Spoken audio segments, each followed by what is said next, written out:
Friends, I hope you all are doing well guys. आप सभी के लिए एसएससी का previous year question paper SSC stenographer 2022 का 17 नवंबर का सेकंड शिफ्ट का प्रीवियस ईयर क्वेश्चन पेपर है। आपको इस वीडियो में पिछले 5 साल का प्रीवियस ईयर क्वेश्चन पेपर करवाया जा रहा है। अब आप अपने फ्रेंड्स और फैमिली को शेयर कर सकते हैं। जितने भी लोगों को इस प्रीवियस ईयर क्वेश्चन पेपर की ज़रूरत है, आप लोग उनको शेयर ज़रूर करें। इसमें 3 सेक्शन है। जनरल इंटेलिजेंस का है, जनरल अवेयर है और इंग्लिश का है। अगर आप लोग कमेंट बॉक्स में करेंगे ये दोनों भी सेक्शन करवा देंगे, पर आज हम इस सेक्शन में इंग्लिश लैंग्वेज का करवाएंगे। आज के इस सेक्शन में हम इंग्लिश लैंग्वेज का करवाएंगे। चलिए, आज का हमारा पहला क्वेश्चन है, इसको थोड़ा सा जूम कर लेते हैं।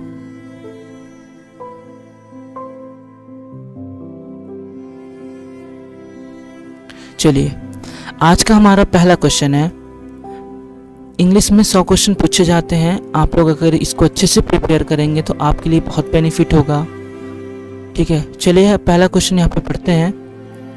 He peeled dash apple and cut it into slice. ठीक है, उसने एप्पल को छीला, ठीक है, या फिर उसके छिलके को हटाया। तो यहाँ पे अगर आप देखेंगे आर्टिकल पूछा है, ए एन या फिर ए।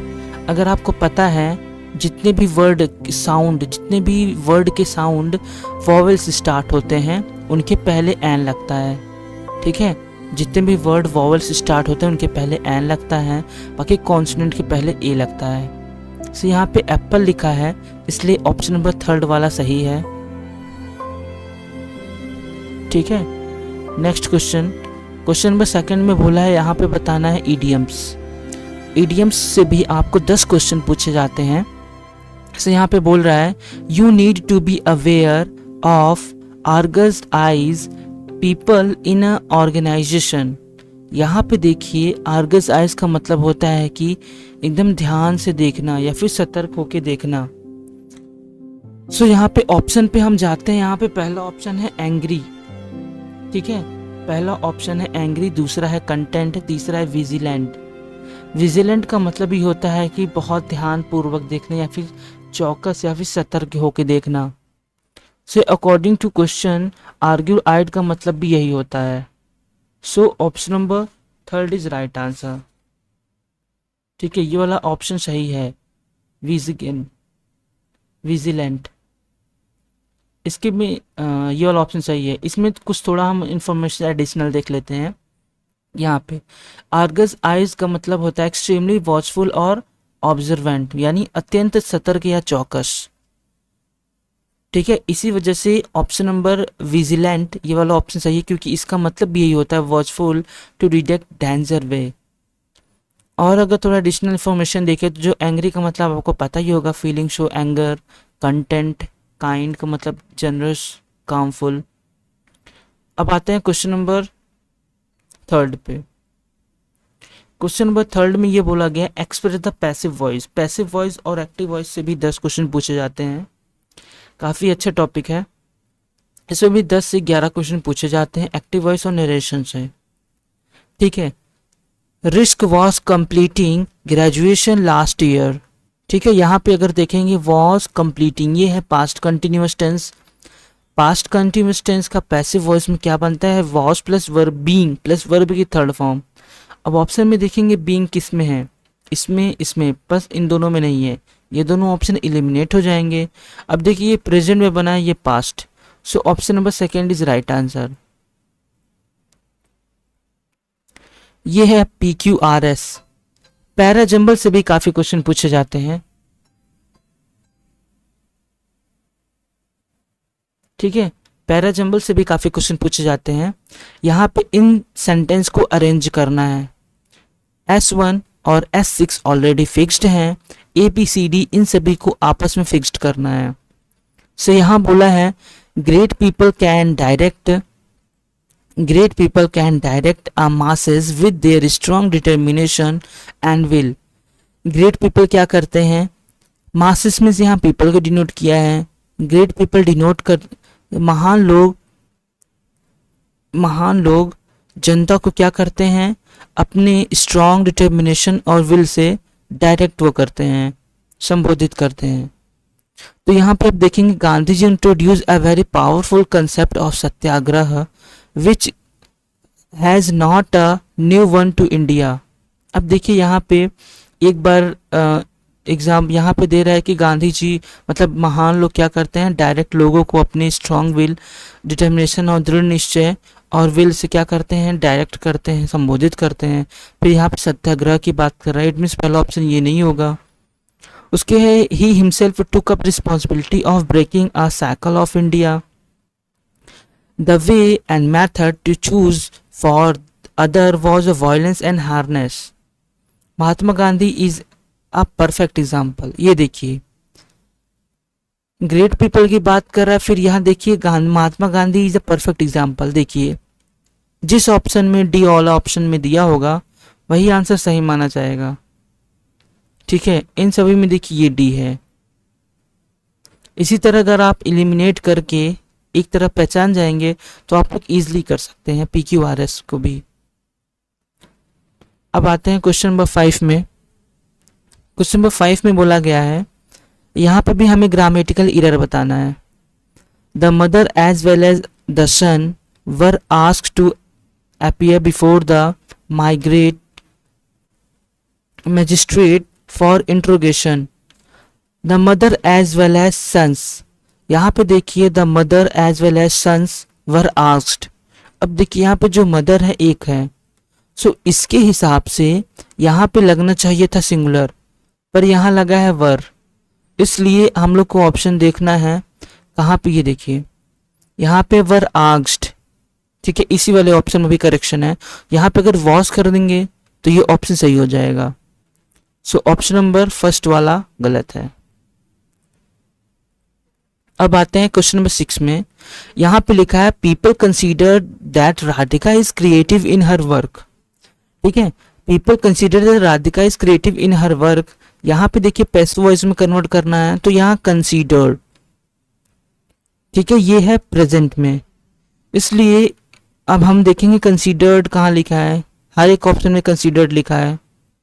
ठीक है, बट पहले ऑप्शन में देखिए वेल अरेंज्ड नहीं है। Radhika creative in her work is considered by other, इसमें वेल अरेंज्ड नहीं है। अब देखिए इट इज कंसीडर्ड है, Radhika is creative in his work, ये देखिए it is considered, option number second वाला सही है।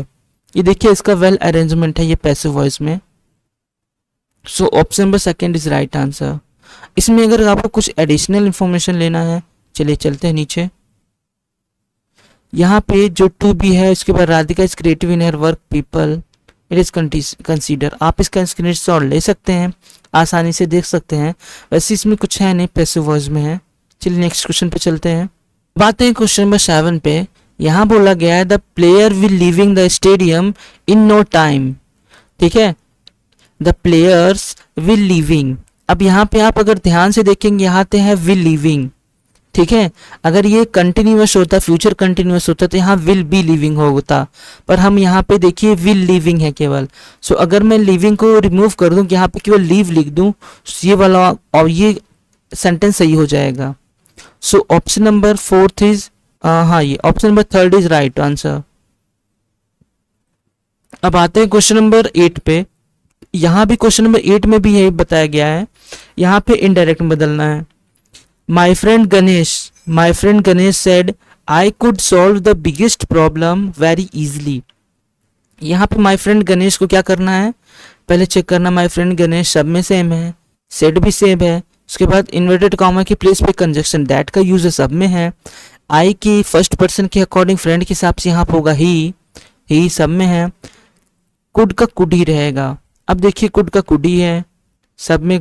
कैन, यहाँ पे कैन है, ये ऑप्शन गलत होगा। यहाँ पे वुड है, ये भी ऑप्शन गलत होगा। अब देखिए यहाँ पे सॉल्व्ड है और यहाँ पे देखिए सॉल्व है। ठीक है, कैन का कुड ही रहता है, वर्ब की फर्स्ट फॉर्म यूज होती है, ईडी नहीं होगा। सो ऑप्शन नंबर ये भी गलत हो गया। सो इस वजह से option number 4 is right answer. अब आते हैं क्वेश्चन नंबर 9 पे। यहाँ पे भी रिपोर्टेड स्पीच में कन्वर्ट करना है। She said I called yesterday but there was no response। यहाँ पे she said conjunction inverted comma की प्लेस पे कंजक्शन दैट का यूज होगा। she said that सब में है, देखिए इन इसमें नहीं है, option number third and fourth में दैट है ही नहीं, इसलिए इसको एलिमिनेट कर देंगे। सी सेड दैट, अब देखिए फर्स्ट पर्सन के हिसाब से सी क्या होगा, सी हो जाएगा। अब देखिए यहाँ पे आई है, ठीक है, इसलिए ये ऑप्शन गलत हो गया। Option number one is right answer. Now question number 10, question number 10 में हम लोग देखते हैं ripens nature and his strange habit can often unintentionally hurts other. यहाँ पे अनइंटेंशनली मतलब जो राइपन्स का नेचर है और उसका स्ट्रेंज बिहेवियर की वजह से अनइंटेंशनली बिना किसी वजह से किसी को हर्ट हो सकता है। ठीक है, अब यहाँ पे देखते हैं, ऑप्शन पे चलते हैं। इसेंट्रिसिटी, ये देखिए पहला ऑप्शन में ही इसेंट्रिसिटी का मतलब होता है कि एक अजीब सा behaviour, we can say that strange behaviour. ठीक है, इसेंट्रिसिटी ऑप्शन सही है। इसका कुछ एडिशनल इंफॉर्मेशन देख लेते हैं। यहाँ पे देखिए एनॉर्मली, एनॉर्मली सेकंड वाला ऑप्शन था, जिसका मतलब होता है means that something deviate from what is standard normal और एक्सपेक्टेड, ऐसा कुछ जो मानक सामान्य या फिर अपेक्षित से भटक जाता है। एबनॉर्मली, एबनॉर्मली का मतलब होता है मीन्स क्वालिटी और स्टेट ऑफ बीइंग एबनॉर्मल, समान होने की गुणवत्ता की अवस्था। अब होता है beatnik, means a person who participate in social movement characterised by unconventional dress और बिहेवियर। ठीक है, ऐसा व्यक्ति जो परंपरागत पोशाक, ड्रेस और व्यवहार और अवंत गार्डे कला या साहित्य विशेषता वाले सामाजिक आंदोलन में भाग लेते हैं। ठीक है, इसके हिसाब से ऑप्शन नंबर वन वाला सही है। इसेंट्रिसिटी का मतलब ही होता है स्ट्रेंज बिहेवियर, इसका सिनोनिम है। अब आते हैं नेक्स्ट क्वेश्चन में। क्वेश्चन नंबर 10 पे 11 पे चलते हैं। यहाँ पे बोला गया है सेलेक्ट द एप्रोप्रिएट सिनोनिम, हमें यहाँ सिनोनिम बताना है। यहाँ बोला गया है इरूडाइट। इरूडाइट का मतलब होता है कि हैविंग या फिर showing knowledge based on study. ठीक है, एकेडमिक स्टडी के बेस्ड पे आप लोग अपने नॉलेज को शो करना, इसी को बोलते हैं इरूडाइट। ठीक है, आइए ऑप्शन पे चलते हैं। ऑप्शन में बोला गया है स्कॉलरली। स्कॉलरली का मतलब ये होता है जो रिसर्च स्कॉलर होते हैं, मतलब अपने नॉलेज या बेस्ड के हिसाब से वो लोग क्या करते हैं, रिसर्च करते हैं। यही वाला ऑप्शन सही है। इफरवेसेंट, इफरवेसेंट का मतलब होता है फुल ऑफ एनर्जी। ठीक है, आप लोग अगर इन सभी को वर्ड को लर्न करना है तो आप लोग एक सेंटेंस बना लीजिए, सेंटेंस को दिन में 3-4 बार रिवाइज करिए तो धीरे धीरे वो आपको लर्न हो जाएगा। ठीक है, एनर्जेटिक का मतलब पता ही होता है। सेरेन का मतलब होता है काम या फिर पीसफुल। तो अकॉर्डिंग टू ऑप्शन इरूडाइट, इरूडाइट का मतलब होता है हैविंग नॉलेज। तो इसके हिसाब से स्कॉलरी ऑप्शन सही होगा। ठीक है, आते हैं क्वेश्चन नंबर 12 पे। वेन, वेन का मतलब होता है कि हैविंग एज एक्सक्रेसिव high opinion of one self, मतलब अपने बारे में कुछ ज़्यादा ही हाई ओपिनियन सोचना। एक वेन का मतलब और होता है बर्बाद हो जाना नेचर के द्वारा। ठीक, स्वयं के बारे में अत्यधिक ऊंची राय रखना वेन का मतलब होता है। यहाँ पे हमें एंटोनिम बताना है। ठीक है, इंट्रोवर्ट एक होता है एक्सट्रोवर्ट, एक होता है इंट्रोवर्ट। ठीक है, ये ऑप्शन इसके हिसाब से सही नहीं होगा। सेल्फिश, ठीक है, स्टबर्न का मतलब जिद्दी होता है। और मॉडेस्ट, मॉडेस्ट का मतलब भी होता है स्वयं के बारे में विनम्र या फिर उत्तरदायी राय रखना। ठीक है, इसके जस्ट अपोजिट, इसकी बहुत ज़्यादा ऊंचा सोचना। और इसकी ये मॉडेस्ट का मतलब होता है अपने बारे में विनम्र, यानी इसके जस्ट अपोजिट है। So option number 4 is right answer. अब आते हैं क्वेश्चन नंबर 13। क्वेश्चन नंबर 13 में क्या बोला गया है, यहाँ पे भी हमें बताना है कि इस वाले पोर्शन में सही है क्या है, सही है या फिर गलत है या फिर no error. I go to his house personally so that I could persuade him to continue his study. अब देखिए I go to his house personally, मैं उसके घर पे पर्सनली गया। So that I could persuade, यहाँ पे देखिए कुड है, यहाँ पे बता रहा है पास्ट है, कुड के हिसाब से कैन का कुड होता है, तो यहाँ पे पास्ट है, इसलिए हम पास्ट वाले ऑप्शन को देखेंगे। ठीक है, गो वेंट गॉन होता है। देखिए वेंट वाला ऑप्शन तो थर्ड में है, इसलिए ऑप्शन नंबर थर्ड सही है। अब आते हैं क्वेश्चन नंबर 14 में। यहां बोला गया है Saumya will be speak on stress management in London the next week. अब देखिए सौम्या विल स्पीक, यहाँ सौम्या बोलेगी ऑन स्ट्रेस, बोलेगी स्ट्रेस। देखिए विल बी आ गया। देखिए फ्यूचर कंटिन्यूअस टेंस में क्या होता है, विल के साथ अगर बी आता है, ठीक है, तो will be plus verb of ING लगता है, पर यहाँ पे केवल विल बी है। अगर मैं बिल बी को रिमूव कर दूंगा तो ऑप्शन सही हो जाएगा। ठीक है, बिल को बी को रिमूव कर देंगे तो कौन सा ऑप्शन में जाएगा, ये सौम्या विल बी स्पीक। ठीक है, अब आते हैं क्वेश्चन नंबर 15 पे। यहाँ बोला गया है none of them are here at this moment, at none of them. अगर किसी भी सेंटेंस में नन आए इसका मतलब है ये सिंगुलर है। सिंगुलर के हिसाब से यहाँ पे आर नहीं होना चाहिए, यहाँ पे कोई singular verb helping verb use होना चाहिए, पर यहाँ पे है are here at this moment. ठीक है, अब हम देखेंगे सिंगुलर वर्ब कहाँ है। ये देखिए हैड तो दोनों के साथ लगता है, वर यहाँ पे प्लूरल है, ये नहीं होगा, ये भी नहीं होगा। सो option number third is right. ठीक है, यहाँ पे प्रेजेंट है तो हम लोग प्रेजेंट को ही देखेंगे। ये देखिए option number third is right answer. Next question, question number 16। Question number 16 में बोला गया है ऑडेशियस। ऑडेशियस का मतलब होता है साहसी। ठीक है, मतलब कि जो बिना डरे, ठीक है, जो बिना डर किसी का सामना कर सके। वी कैन से दैट साहसी या फिर ब्रेव। हमें सिनोनिम बताना भी है, ये देखिए ब्रेव ऑप्शन भी है। ठीक है, ऑडेशियस का मतलब होता है brave. So option first is right answer. इसमें कुछ एडिशनल इंफॉर्मेशन देख लेते हैं। ऑडेशियस का मतलब ही होता है ब्रेव। ये देखिए यहाँ पर लिखा है ब्रेव या सम्मान में कमी दिखाना।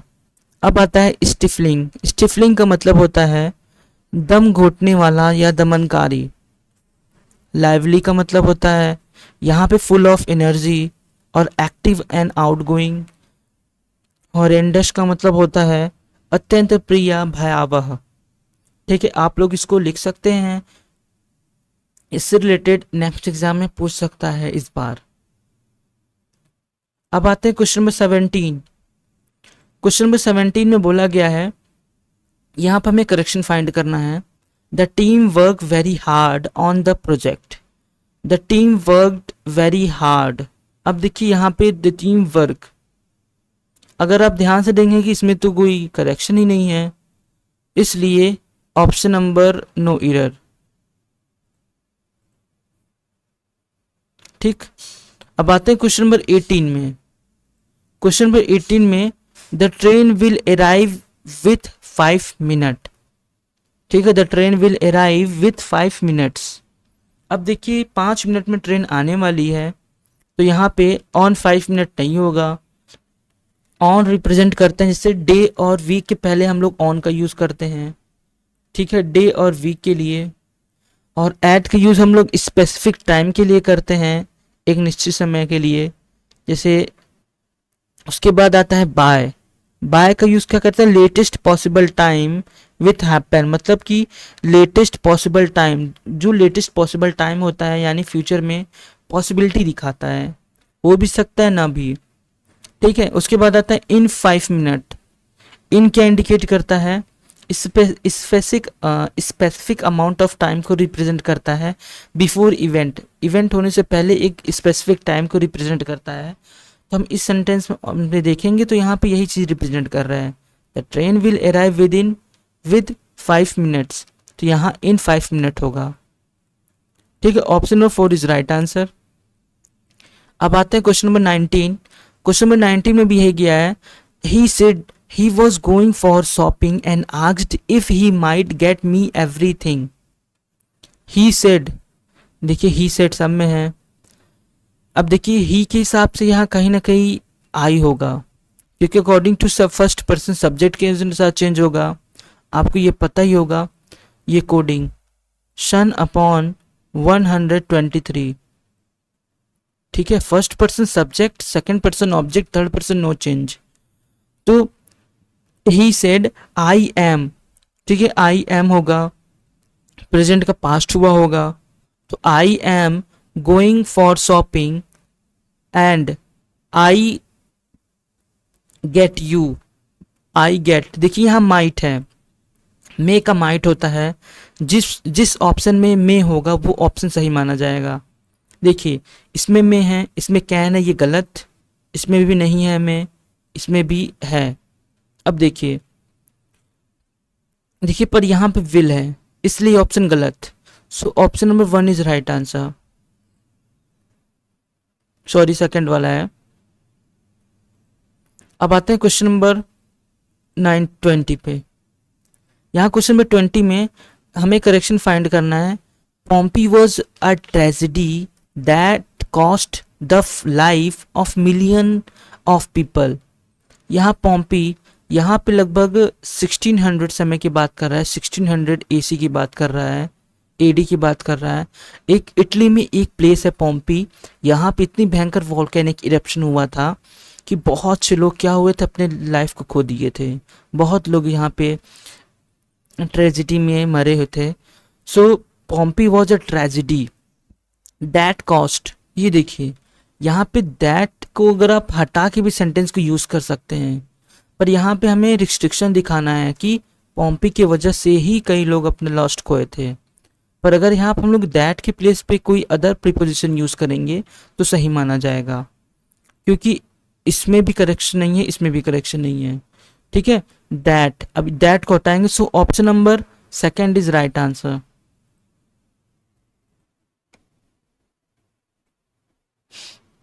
अब आते हैं क्वेश्चन नंबर 21। यहाँ पे बोला गया है a biogas is a mixture of methane, ठीक है। Biogas is a mixture of methane, carbon dioxide and hydrogen gas with other. यहाँ पे बायोगैस की बात कर रहा है। बायोगैस किसका बना होता है? मीथेन का, कार्बन डाइऑक्साइड और हाइड्रोजन गैस का, जो क्या प्रोड्यूस करता है? Biogas is a produce by, थोड़ा सा इसको स्क्रॉल ऊपर कर लेते हैं, ये देखिए अब ऑप्शन दिख रहा है, ठीक है। Biogas is a produce by anaerobic degradation of animal waste, some plant waste in presence in water। अब देखिए इसके बारे में ही डिस्क्राइब कर रहा है। अगर ऑप्शन नंबर ए कहीं पर है पहले तो वही वाला सही माना जाएगा, ये देखिए ए, ठीक है। अगर आप इस तरह सीख जाएंगे, कोई भी ऑप्शन देख लेंगे तो इस तरह आप लोग ऑप्शन के हिसाब से क्वेश्चन सही कर सकते हैं इजीली। अब आते हैं क्वेश्चन नंबर 22 पे। क्वेश्चन नंबर 22 में क्या करना है, हमें पैसिव वॉइस बताना है। यहाँ बोला है the police had caught the thief on the day before yesterday. The police had caught the thief on the day, यहाँ द थीफ पहले हो जाएगा। ये देखिए यहाँ पे हैड है, तो अगर ऑप्शन में हैड बीन होगा तो ऑप्शन सही माना जाएगा। हैज़ बीन है, ये गलत हो गया। ये देखिए हैड बीन है, यहाँ पे वॉज बीइंग है, ये भी गलत। हैज़ कॉच, इसमें बीन है ही नहीं, इसलिए option number second is right answer. अब आते हैं क्वेश्चन नंबर 23। क्वेश्चन नंबर 23 में भी यही करना है, express the sentence given direct, indirect में बताना है। Pawan said I am preparing hot coffee for you. I के हिसाब से यहाँ हो जाएगा, पवन के हिसाब से ही हो जाएगा। पवन सेड, कंजक्शन दैट का यूज होगा, इसमें दैट का यूज देखिए, पवन सेड, यहाँ हैड आ गया, had said, Pawan has said, Pawan says. Reporting verb के हिसाब से हमने ऑप्शन ढूंढ लिया कि कौन सा ऑप्शन सही है। Option number 1 is right answer. अब क्वेश्चन नंबर 24 में although she was tired, although she was tried but she weak to work.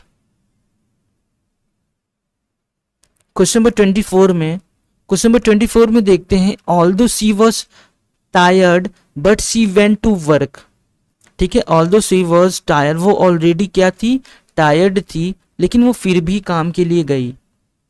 ठीक है, अब देखिए यहाँ पे ऑल्दो भी है, बट भी है, यहाँ पे दो कंजक्शन का यूज हुआ है। ठीक है, कंजक्शन किसी भी दो सेंटेंस को ऐड करने में कंजक्शन का यूज होता है, पर यहाँ पे दो कंजक्शन, दो ही सेंटेंस है और दो कंजक्शन यूज हो गया है। ठीक है, अब तो हमें यहाँ पे हटाना है, बट को रिमूव कर देंगे। ठीक है, अगर मैं बट को रिमूव कर देंगे हम, तो ऑप्शन नंबर कौन सा सही माना जाएगा? बट किस में है? ऑल्दो, सॉरी यहाँ पे हमें बट को रिमूव वाला दिखाया जाएगा। ये देखिए, although she was tired, tried, tired, इन दोनों वर्ड में थोड़ा डिफरेंस पता करना होगा। टायर्ड मतलब एकदम थका हुआ, TIRED टायर्ड होता है, और ट्राइड TRID ट्राइड मतलब कोशिश करना होता है। ये कंफ्यूजिंग वर्ड है, इसमें से भी क्वेश्चन पूछे जाते हैं। अब आते हैं क्वेश्चन नंबर 25 पे। अब आते हैं क्वेश्चन नंबर 25 में। 25 में क्या करना है? ही इज एक्स्ट्रावेगेंट, इस वर्ड का हमें क्या बताना है? Antonyms. He is extravagant pretension only served to excite ridicule। तो यहाँ पर हमें बताना है एक्स्ट्रावेगेंट। एक्स्ट्रावेगेंट का मतलब होता है कि बहुत ज़्यादा या फिर बहुत अधिक, बहुत ज़्यादा या फिर बेकार। सो हमें यहाँ देखना है, एंटोनिम देखना है। लेविश, लेविश का मतलब भी होता है बहुत ज़्यादा, प्रचुर मात्रा में। कॉस्टली का मतलब भी होता है, यहाँ पे कॉस्टली का मतलब होता है बहुत ज़्यादा हाई प्राइस, जैसे बहुत ज़्यादा पैसे का। फैंसीफुल का मतलब होता है इमेजिनेशन। और इकोनॉमिक का मतलब होता है कि, इकोनॉमिकल का मतलब होता है कि कंजूस, या फिर with may, we can say that with, मित व्ययी होता है, मित व्ययी। ठीक है, अगर इस हिसाब से देखें तो antonym option number 4 is right answer. ठीक है, यहाँ पे बहुत ज़्यादा पैसा खर्च करता है, यहाँ पे कंजूसी करता है। थोड़ा सा एडिशनल इन्फॉर्मेशन देख लेते हैं। लेविश का मतलब होता है उदार या फिर प्रचुर, एबंडेंट। कॉस्टली का मतलब भी होता है कि हाई प्राइस या फिर महंगा। फैंसीफुल का मतलब होता है इमेजिनेशन या फिर अवास्तविक। ठीक है, एक्स्ट्रावेगेंट अत्यधिक या फिर बेकार। अब आते हैं नेक्स्ट क्वेश्चन पे। Question number 26। क्वेश्चन नंबर 26 में he told his friend that he is gone to visit his parent in the evening. यहाँ पे हमें ग्रामेटिकल एरर बताना है। क्वेश्चन नंबर 26 में he told his friend that he is going, he is gone. अब देखिए यहाँ पे टोल्ड है, पास्ट में है, यहाँ पे ही इज बता दिया है, वो भी गॉन लिखा है। करेक्शन तो साफ दिख रहा है। सो ऑप्शन नंबर, इस वाले में मिस्टेक है, ऑप्शन नंबर सेकंड में। क्वेश्चन नंबर 24 में देखते हैं, यहाँ पे बताना है indirect speech. The librarian said to her, can you return the books. The librarian said to her, can you return the books. The librarian said के हिसाब से सेड का आस्क्ड हो जाएगा, because of interrogative sentence. The librarian asked her, her के हिसाब से her ही रहेगा। अब इन्वर्टेड कॉमा की प्लेस पे इफ या वेदर, तो इफ लग गया। The librarian asked her if. Can का क्या होता है? कुड। देखिए सब में कुड है। रिटर्न द बुक, अब देखिए इंट्रोगेटिव सेंटेंस का कन्वर्ट करते हैं असर्टिव में। इफ सी कुड होगा। ठीक है, the librarian said asked her if she could. So option number 1 is right answer.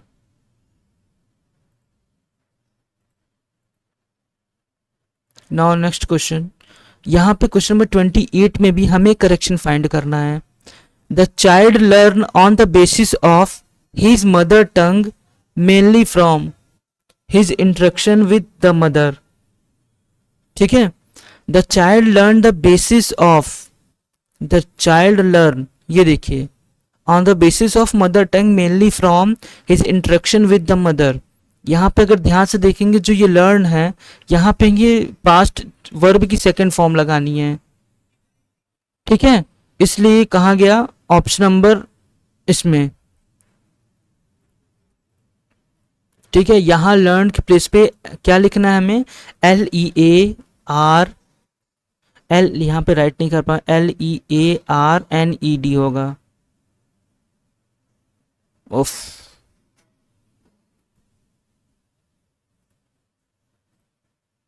यहाँ पे होगा LEARNED। ठीक है, इस प्लेस पे हमें ये लगाना है।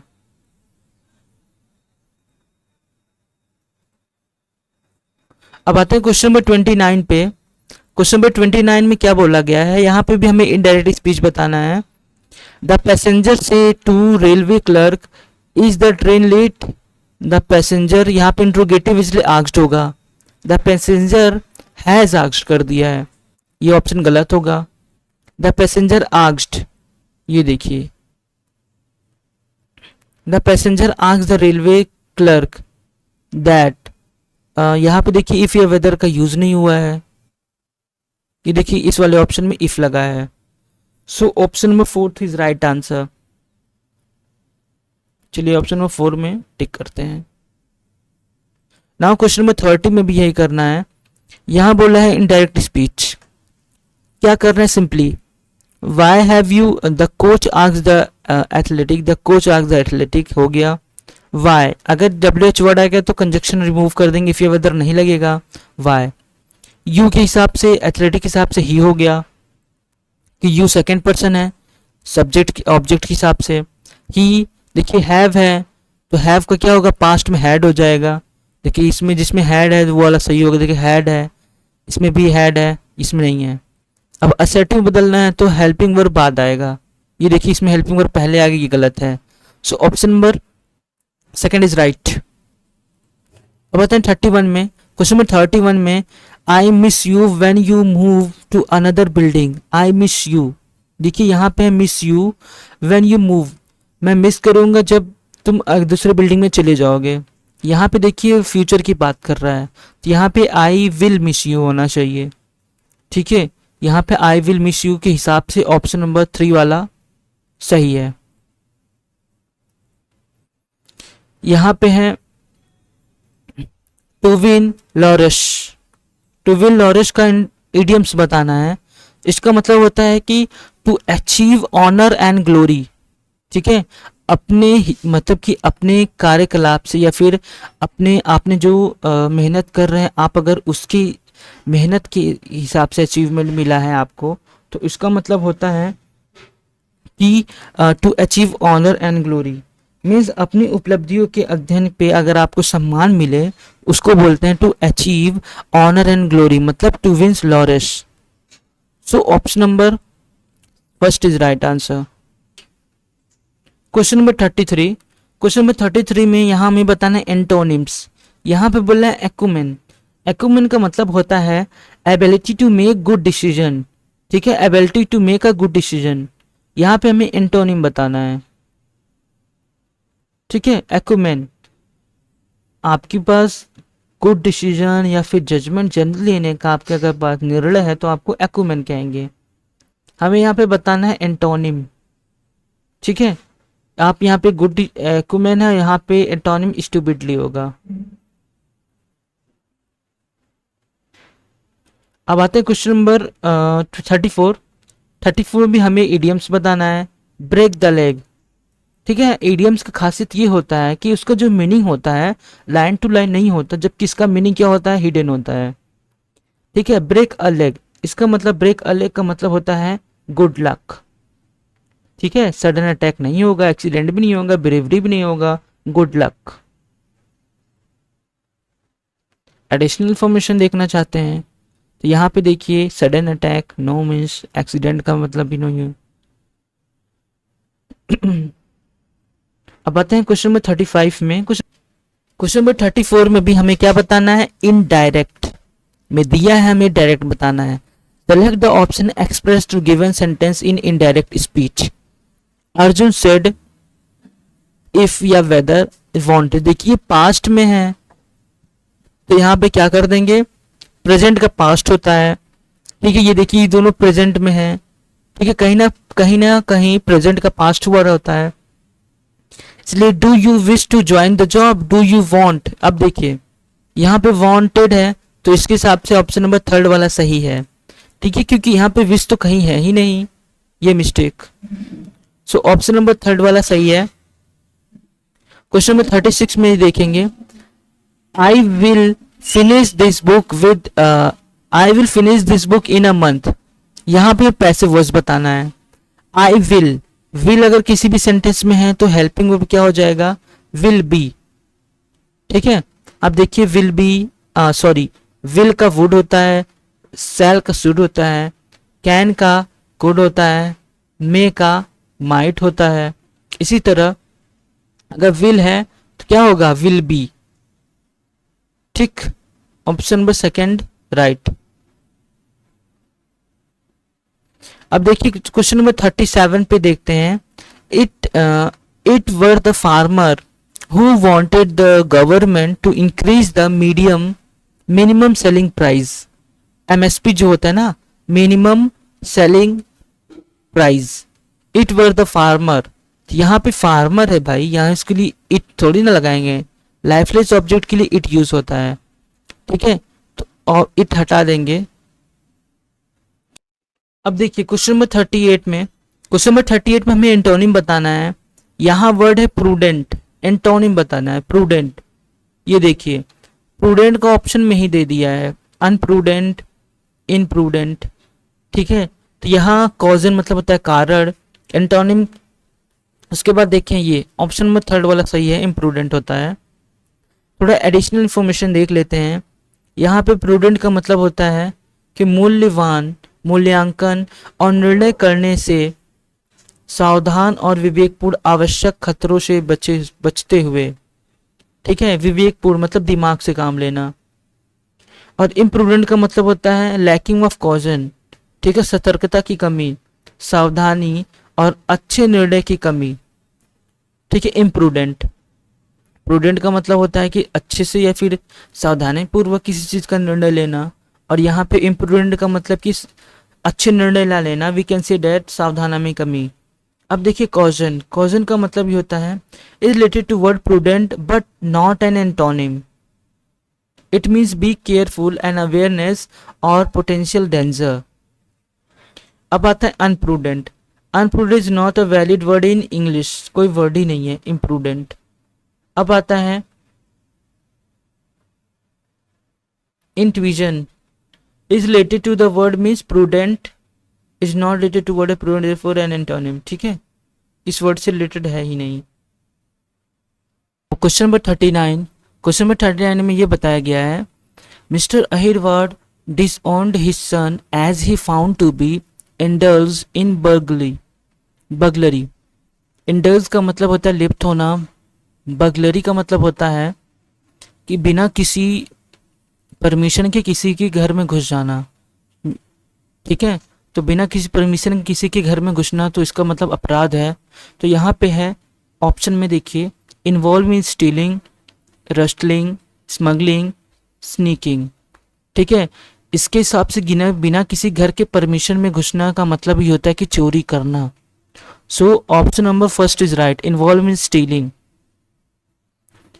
ठीक है, अब आते हैं क्वेश्चन नंबर 40। यहाँ पे बोला गया है, यहाँ पे हमें ग्रामेटिकल एरर फाइंड करना है। Every word and every line, every word and every line in the works of John Keats express his appreciation of nature's beauty. यहाँ पे देखिए every words and every line सही है, in the works of John Keat ये भी सही है। Express, every one and every words and every line के हिसाब से यहाँ पे जो एक्सप्रेस है यहाँ पे एक्सप्रेसेस होना चाहिए। ठीक है, सिंगुलर के साथ एस और एस लगता है। ठीक है, एक्सप्रेसेस होगा यहाँ पे। सो ऑप्शन नंबर फर्स्ट में देखेंगे तो यहाँ पे एक्सप्रेस वाला ऑप्शन दिया है। ठीक है, expresses is appreciation of nature beauty, यहाँ पे एक्सप्रेसेस होगा। अब आते हैं ऑप्शन क्वेश्चन नंबर 41 पे। One sting was handed by the musician to shopkeeper for repair. One string, जो गिटार का जो प्ले करते हैं जिसकी वजह से गिटार में साउंड आती है उसी को स्ट्रिंग बोलते हैं। तो उसने क्या किया, शॉपकीपर को रिपेयर करने के लिए दिया था। ठीक है, हैंडेड, हैंडेड डाउन नहीं होगा, हैंडेड अबाउट भी, हैंडेड बिफोर। हैंडेड ओवर का मतलब होता है कि कोई सामान देना एक पर्सन से दूसरे पर्सन को। ठीक है, हैंड ओवर होता है, हैंड ओवर। ठीक, ऑप्शन नंबर फर्स्ट वाला सही है। अब आते हैं 42 में, यहाँ भी बताना है active voice. The poor fellow was laughed eight by the crowd. The poor fellow, crowd, crowd पहले आएगा, द क्राउड। देखिए कहीं ना कहीं ये पास्ट इंडिफिनिट था, तभी तो वॉज और थर्ड फॉर्म लगा है। तो वॉज जहाँ जहाँ पे ये देखिए इन दोनों ऑप्शन में यहाँ वॉज है, हैड, इज, इसलिए ये दोनों ऑप्शन एलिमिनेट होगा। ऑप्शन नंबर 4 वाला सही है। अगर आप केवल हेल्पिंग वर्ब सही करेंगे तो आपको बहुत जल्दी एक्टिव पैसिव, जो कि दोनों मिला के एक्टिव पैसिव और नरेशन 10 क्वेश्चन पूछता है। अब आते हैं क्वेश्चन नंबर 43। क्वेश्चन 43 में लिखा है someone has dash my pocket in the bus and I have no money now. देखिए समवन हैज, देखिए यहाँ पे किसी ने क्या किया, मेरा पर्स उठा लिया, किसी ने तोड़ दिया, किसी ने देखा, किसी ने फाड़ना। ठीक है, ऑप्शन नंबर 40 इसमें देखेंगे किसी ने मेरा पर्स क्या किया, चुरा लिया, मतलब उठा लिया। So option number 1 is right, picked मतलब उठा लेना।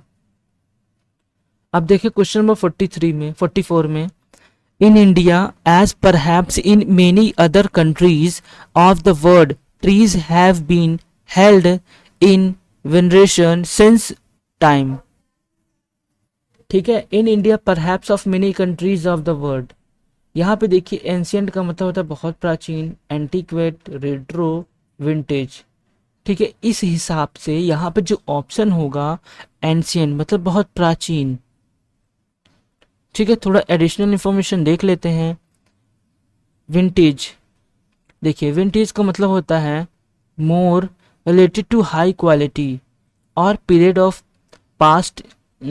Of time in the past, usually referred to wine or clothing. ठीक है, हाई क्वालिटी विंटेज जो कि किससे रिलेटेड होता था, पास्ट के समय वाइन या फिर कपड़े से रिलेटेड था। एंटिक, एंटिक का मतलब होता है old or valuable, usually refer to piece of furniture or other object, antique. Retro means imitative of a style or fashion from the recent past, सब पास्ट की बात कर रहा है। ठीक है, पर यहाँ पे जो एंशिएंट का मतलब होता है means belong to very distant past, no longer in existence, मतलब ऐसी चीज जो पास्ट में थी पर नहीं है, इस समय नहीं है, इसीलिए ऐसे वर्ड का यूज एंशिएंट का यूज किया जाता है। प्राचीन, पुरातत्व, हजारों वर्ष पुराना, जैसे कह सकते हैं this is an ancient civilisation.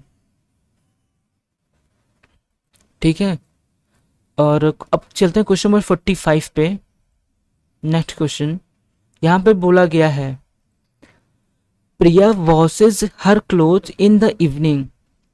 Priya washes her cloth, washes मतलब प्रेजेंट इंडिफिनिट है, उसका क्या होगा, पास्ट इंडिफिनिट। इनडायरेक्ट नरेशन में होता है, पर यहाँ पे हमें पैसिव वॉइस में कन्वर्ट करना है। तो जो प्रेजेंट इंडिफिनिट होता है इसका पैसिव वॉइस बनता है is, am, are plus verb की third form. Clauses, the clothes पहले आ जाएगा, इज, एम, आर। देखिए इसमें वॉज ये गलत है, ये आर है, इसमें भी इज है, ये देखिए। अब देखिए क्लोथ एक तो है नहीं, ढेर सारे हैं, इसलिए आर होगा। तो option number second is right answer. Now question number 46, यहाँ पर हमें बताना है idioms. The new production target have stripped up an hornet's nest. यहाँ पे देखिए बताना है ऑर्नेट नेस्ट, स्ट्रिप्ड अप। ठीक है, इसका मतलब होता है ऑर्नेस्ट नेस्ट का मतलब होता है ग्रुप ऑफ एंग्री, मतलब कि एक तरह से एंग्री लोग का एक ग्रुप हो जो बहुत ज़्यादा गुस्सा करते हो। जैसे कि जहाँ कहीं पे लोग बहुत ज़्यादा ग्रुप में इकट्ठा हो जाते हैं, किसी चीज़ के लिए मांग करते हैं, प्रोटेस्ट करते हैं, एकदम गुस्सा हो जाते हैं। ठीक है, इसके हिसाब से option number to raise controversy या फिर to gain prominence, to preserve one's angry energy, to confess without reserve. ठीक है, इसमें ऑप्शन नंबर 4। ठीक है, किसी चीज़ के लिए कंट्रोवर्सी या फिर एंग्री दिखाना। So next question, question number 47, यहाँ पे बोला कोलोसल, एक्सट्रीमली, वेरी लार्ज या फिर साइज में बहुत बड़ा होना। ठीक है, हमें इसका सिनोनिम बताना है। ठीक है, यहाँ पे सिनोनिम वर्ड है इरिवेरेंट, ऑथेंटिक, माइटी, एप्रोप्रिएट। अब देखिए यहाँ पे जो वर्ड है इरिवेलेंट, ऑथेंटिक, माइटी, सो कोलोशन में तो वेरी लार्ज या फिर बहुत बड़ा या फिर बहुत पावरफुल, या इसके हिसाब से माइटी ऑप्शन सही है। अब कुछ एडिशनल इंफॉर्मेशन में देखते हैं, ठीक है। देखिए irrelevant means not connected to a और रिलेवेंट टू समथिंग, किसी चीज़ से ना कनेक्ट होना, ठीक है। आप इसको लिख के समझ सकते हैं। ऑथेंटिक का मतलब होता है अनडिस्प्यूट ओरिजिन और नॉन कॉपी जेन्युइन, मतलब एक तरह से प्रमाणित, ऑथेंटिक वेबसाइट को ही होता है। अब यहाँ पे है अप्रोप्रिएट मीन्स होता है सुटेबल और प्रॉपर इन सर्कमस्टेंसेस। यहाँ पे मैंने बताया था भी कोलोशल का मतलब होता है means extreme, very large in size, extent या फिर डिग्री। इसका माइटी का मतलब होता है वेरी स्ट्रांग और पावरफुल, महाबली, पराक्रमी, अतिशक्ति। अब आते हैं क्वेश्चन नंबर 40, थोड़ा सा वो हो गया।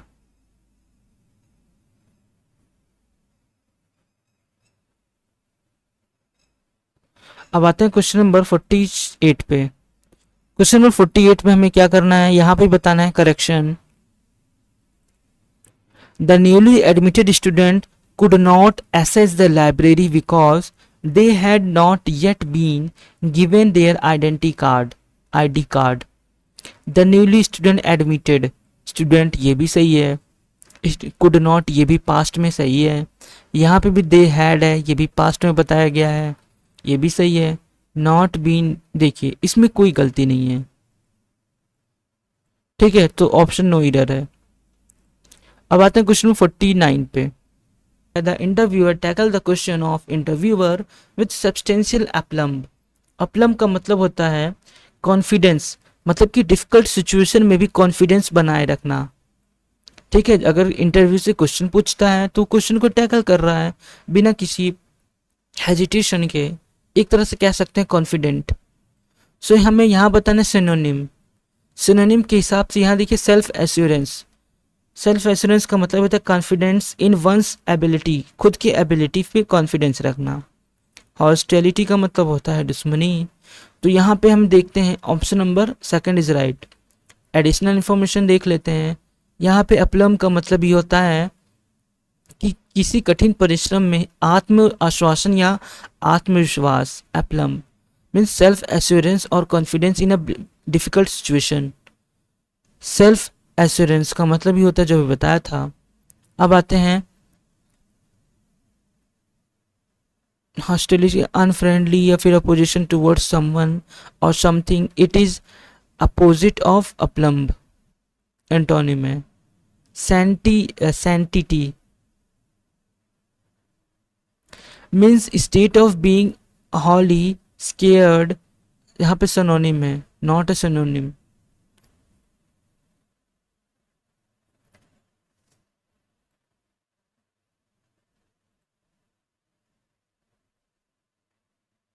अब आते हैं ऑप्शन नंबर क्वेश्चन नंबर 50 पे। यहाँ पे बोला गया है विजडम। विजडम का मतलब होता है बुद्धिमान। यहाँ पे हमें एंटोनिम बताना है, ठीक है। इब्लिसिटी, इम्ब्लिसिटी का मतलब होता है मूर्ख। So according to option number third is right answer. अब इसमें कुछ एडिशनल इंफॉर्मेशन देख लेते हैं। यहाँ बोला गया विजडम। विजडम का मतलब होता है ability to make a sensible decision or judgement because of your knowledge and experience. अपनी नॉलेज और एक्सपीरियंस के हिसाब से किसी चीज़ का डिसीजन लेना। वी कैन सी द समझदारी, बुद्धिमानी या फिर अलकमंदी, अक्लमंदी। I don't see the wisdom of his plan. यहाँ पे इम्बेसिलिटी, यहाँ पर मतलब इम्बेसिलिटी का मतलब होता है मूर्ख व्यक्ति। थोड़ा सा और देख लेते हैं। और जो वर्ड है कॉम्पिटेंसी का मतलब होता है एबिलिटी और स्किल। अब यहाँ पे कॉन्जेंसी, कंजेंसी का मतलब होता है the quality of being clear, logical और कन्विक्शन। डेक्सटेरिटी, डेक्सटेरिटी का मतलब होता है skill and graceful, physical moment of handling difficult situation. ठीक है, अब आते हैं क्वेश्चन में 51। यहाँ पे बताया जा रहा है select the option that express the given in passive voice. ठीक है, ये जो पैसिव वॉइस में सेंटेंस पूछा है, हमें यहाँ बताना है कि पैसिव वॉइस सेलेक्ट ऑप्शन, सही ऑप्शन चूज करना है। ये देखिए यहाँ बोला है the mother loves the baby, the mother loves the baby, ये है प्रेजेंट इंडिफिनिट। ठीक है, प्रेजेंट इंडिफिनिट का किस में चेंज होता है पैसिव वॉइस में? Is am are plus verb की थर्ड फॉर्म। वर्ब की थर्ड फॉर्म हमेशा होता है हर एक पैसिव वॉइस में। इज एम आर, देखिए इसमें वॉज है, ये भी गलत, विल बी ये भी रॉन्ग, हैज बीन ये भी wrong. So option number 4 is right answer. You can see here easily option number 4 is right answer. Start. अब आते हैं question number 2। Select the option that express the given sentence in direct speech. यहाँ पे indirect speech में बताना है the priest said God loves in God loves all his creatures. यहाँ पे देखिए डायरेक्ट इनडायरेक्ट नरेशन में जो यूनिवर्सल ट्रूथ होता है, यानी ऐसे ऐसे एक्शन जो यूनिवर्सल ट्रूथ हो, हैबिचुअल एक्शन हो, इन सभी का, और जितने भी कहावत होते हैं मतलब इडियम्स एंड फ्रेज या फिर प्रोवर्ब, उनका नरेशन में जो कन्वर्ट होता है इनडायरेक्ट में, उसमें कोई चेंजेस नहीं होता। ठीक है, यहाँ पे देखिए द प्रीस्ट सेड डेट, यहाँ तक सेम होगा, उसके बाद वही चीज़ कॉपीराइट हो जाएगा, कॉपी। देखिए God loves all his creature, इसी वजह से option number 3 is right answer. अब आते हैं क्वेश्चन नंबर 53। क्वेश्चन नंबर 53 में बोला गया है कंफ्यूज्ड, हमें यहाँ पे एंटोनिम्स बताना है। कंफ्यूज्ड मतलब कि ये डिसाइड नहीं रहता, इंसान कंफ्यूज रहता है कि क्या करना है क्या नहीं। इसका जो सिनोनिम है, एंटोनिम है, इसका होगा लूसिड। लूसिड मतलब होता है क्लियर, एकदम सब कुछ कंफर्म रहता है। ठीक है, स्टूपिड, टेंजल, ये सभी सिनोनिम है, ये एंटोनिम है। अब आते हैं क्वेश्चन नंबर 54। यहाँ पे देखिए इन इजिप्ट, ठीक है, यहाँ बोला है in Egypt the sun is warm on a green palm tree and the crocodile lie in the mud and look lazily about them. यहाँ इजिप्ट की बात कर रहा है, इजिप्ट में। ठीक है, द सन गर्म है और जो पाम ट्री है, और क्रोकोडाइल वहाँ पे लेटा हुआ है मिट्टी में। ठीक है, लेजली, लुक लेजली, और चारों तरफ आलसी पूर्वक देख रहा है एकदम। The companies were building the nest, हमारे जो साथी हैं वो बिल्डिंग नेस्ट बना रहे हैं। टेम्पल ऑफ बैलाक, ये एक प्लेस का नेम है, टेम्पल। ठीक है, and the pink and white doves, जो पिंक और वाइट बतख हैं, आर वॉचिंग देम, उनको देख रहे हैं।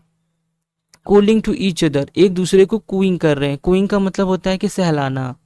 ठीक है, dear prince I must leave you, dear prince I must leave you but I will never forget you the next spring.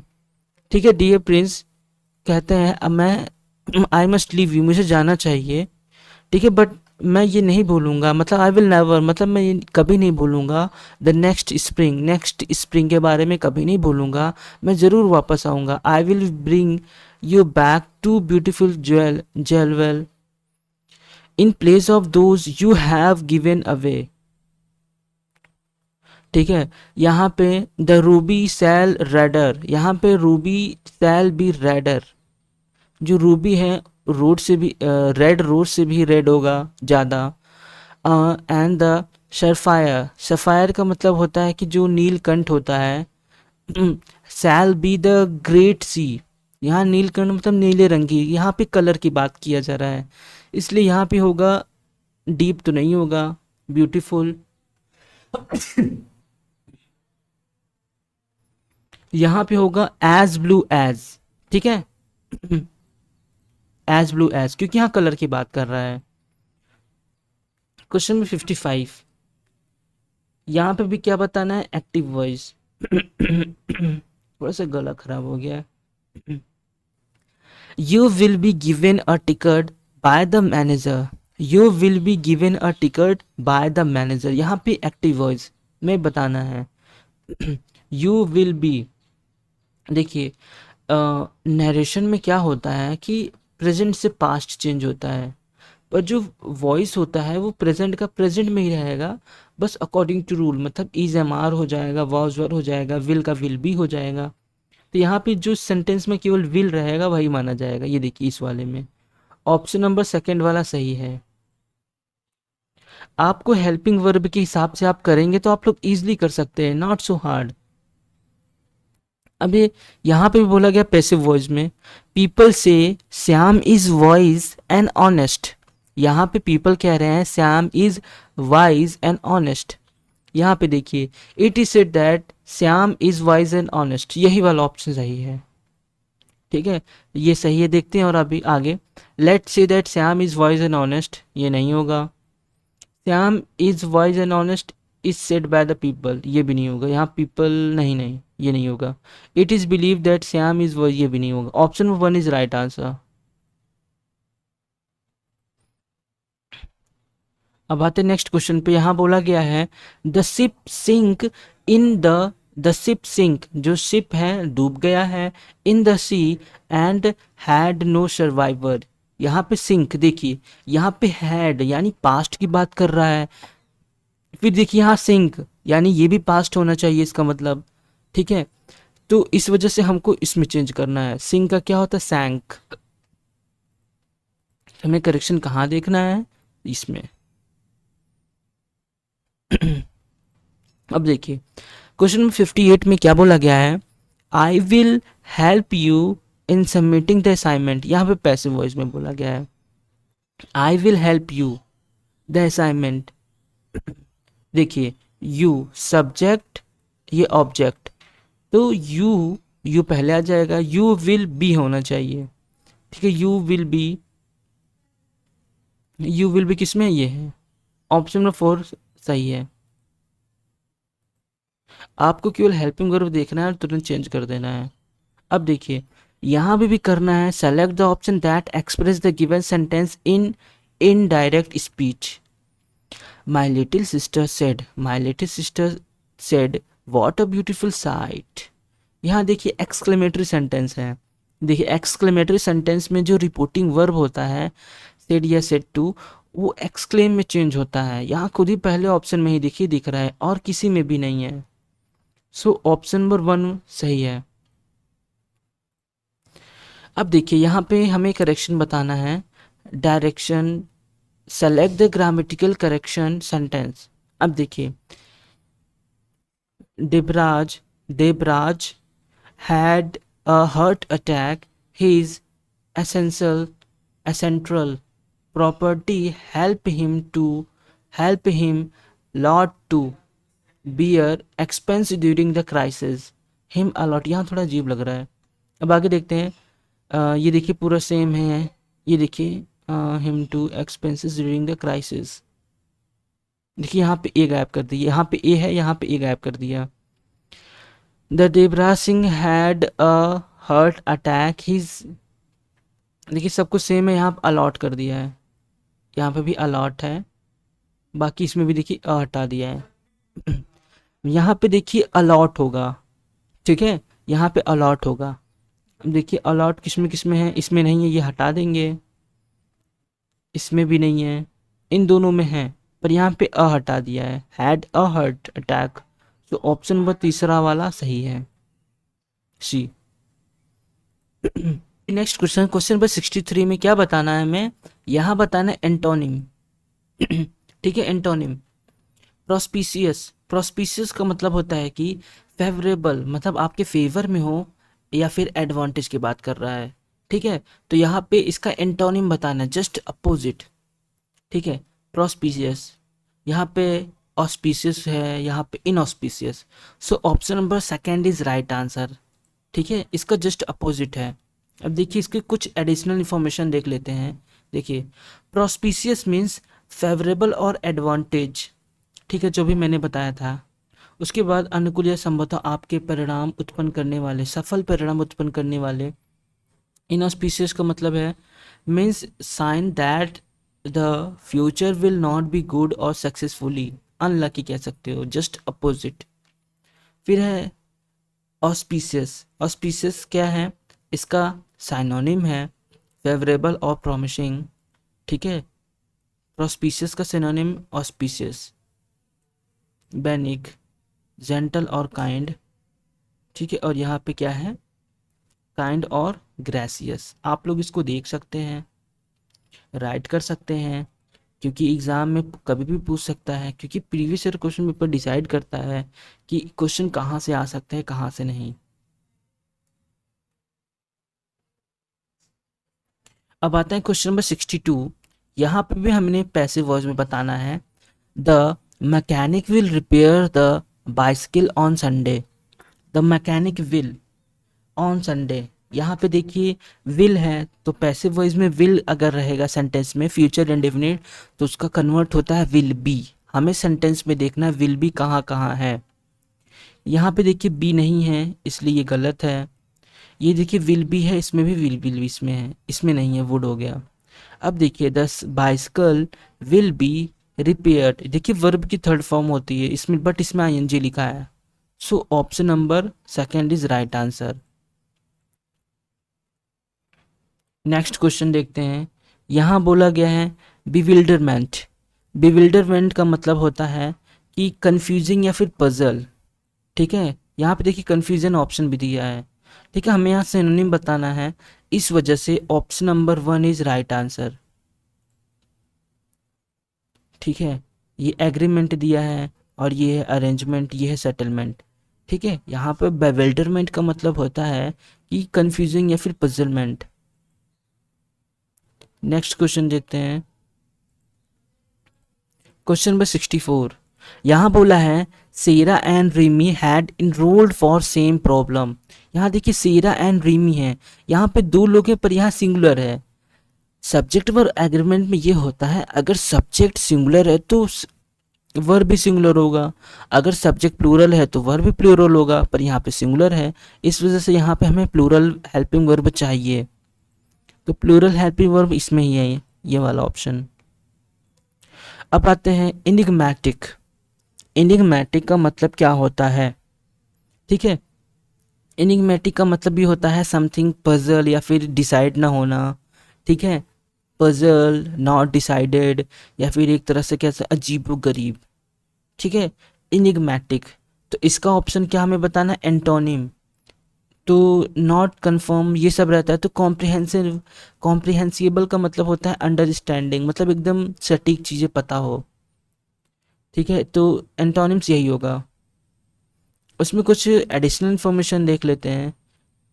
इनिग्मेटिक का मतलब पजल या पहनीनुमा, ठीक है। कॉम्प्रिहेंसिबल का भी बताया था मैंने, ठीक है, समझने में आसान। और ये कुछ इन मीनिंग है, आप लोग इसको स्क्रीनशॉट ले सकते हैं या फिर लिख सकते हैं क्योंकि अगले एग्जाम में पूछ सकता है, ठीक है।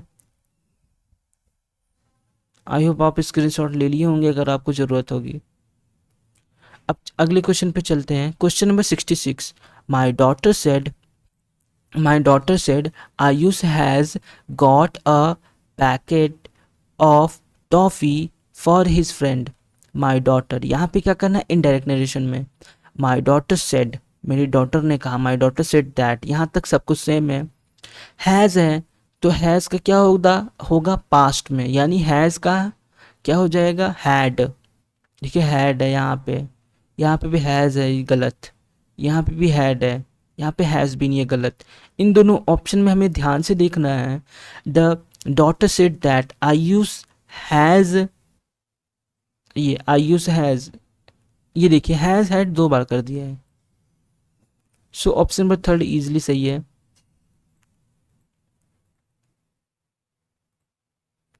अब आते हैं क्वेश्चन नंबर 67। क्वेश्चन नंबर 67 में क्या बताना है हमें, select the most appropriate word underline idioms. ये ईडियम्स है, ठीक है।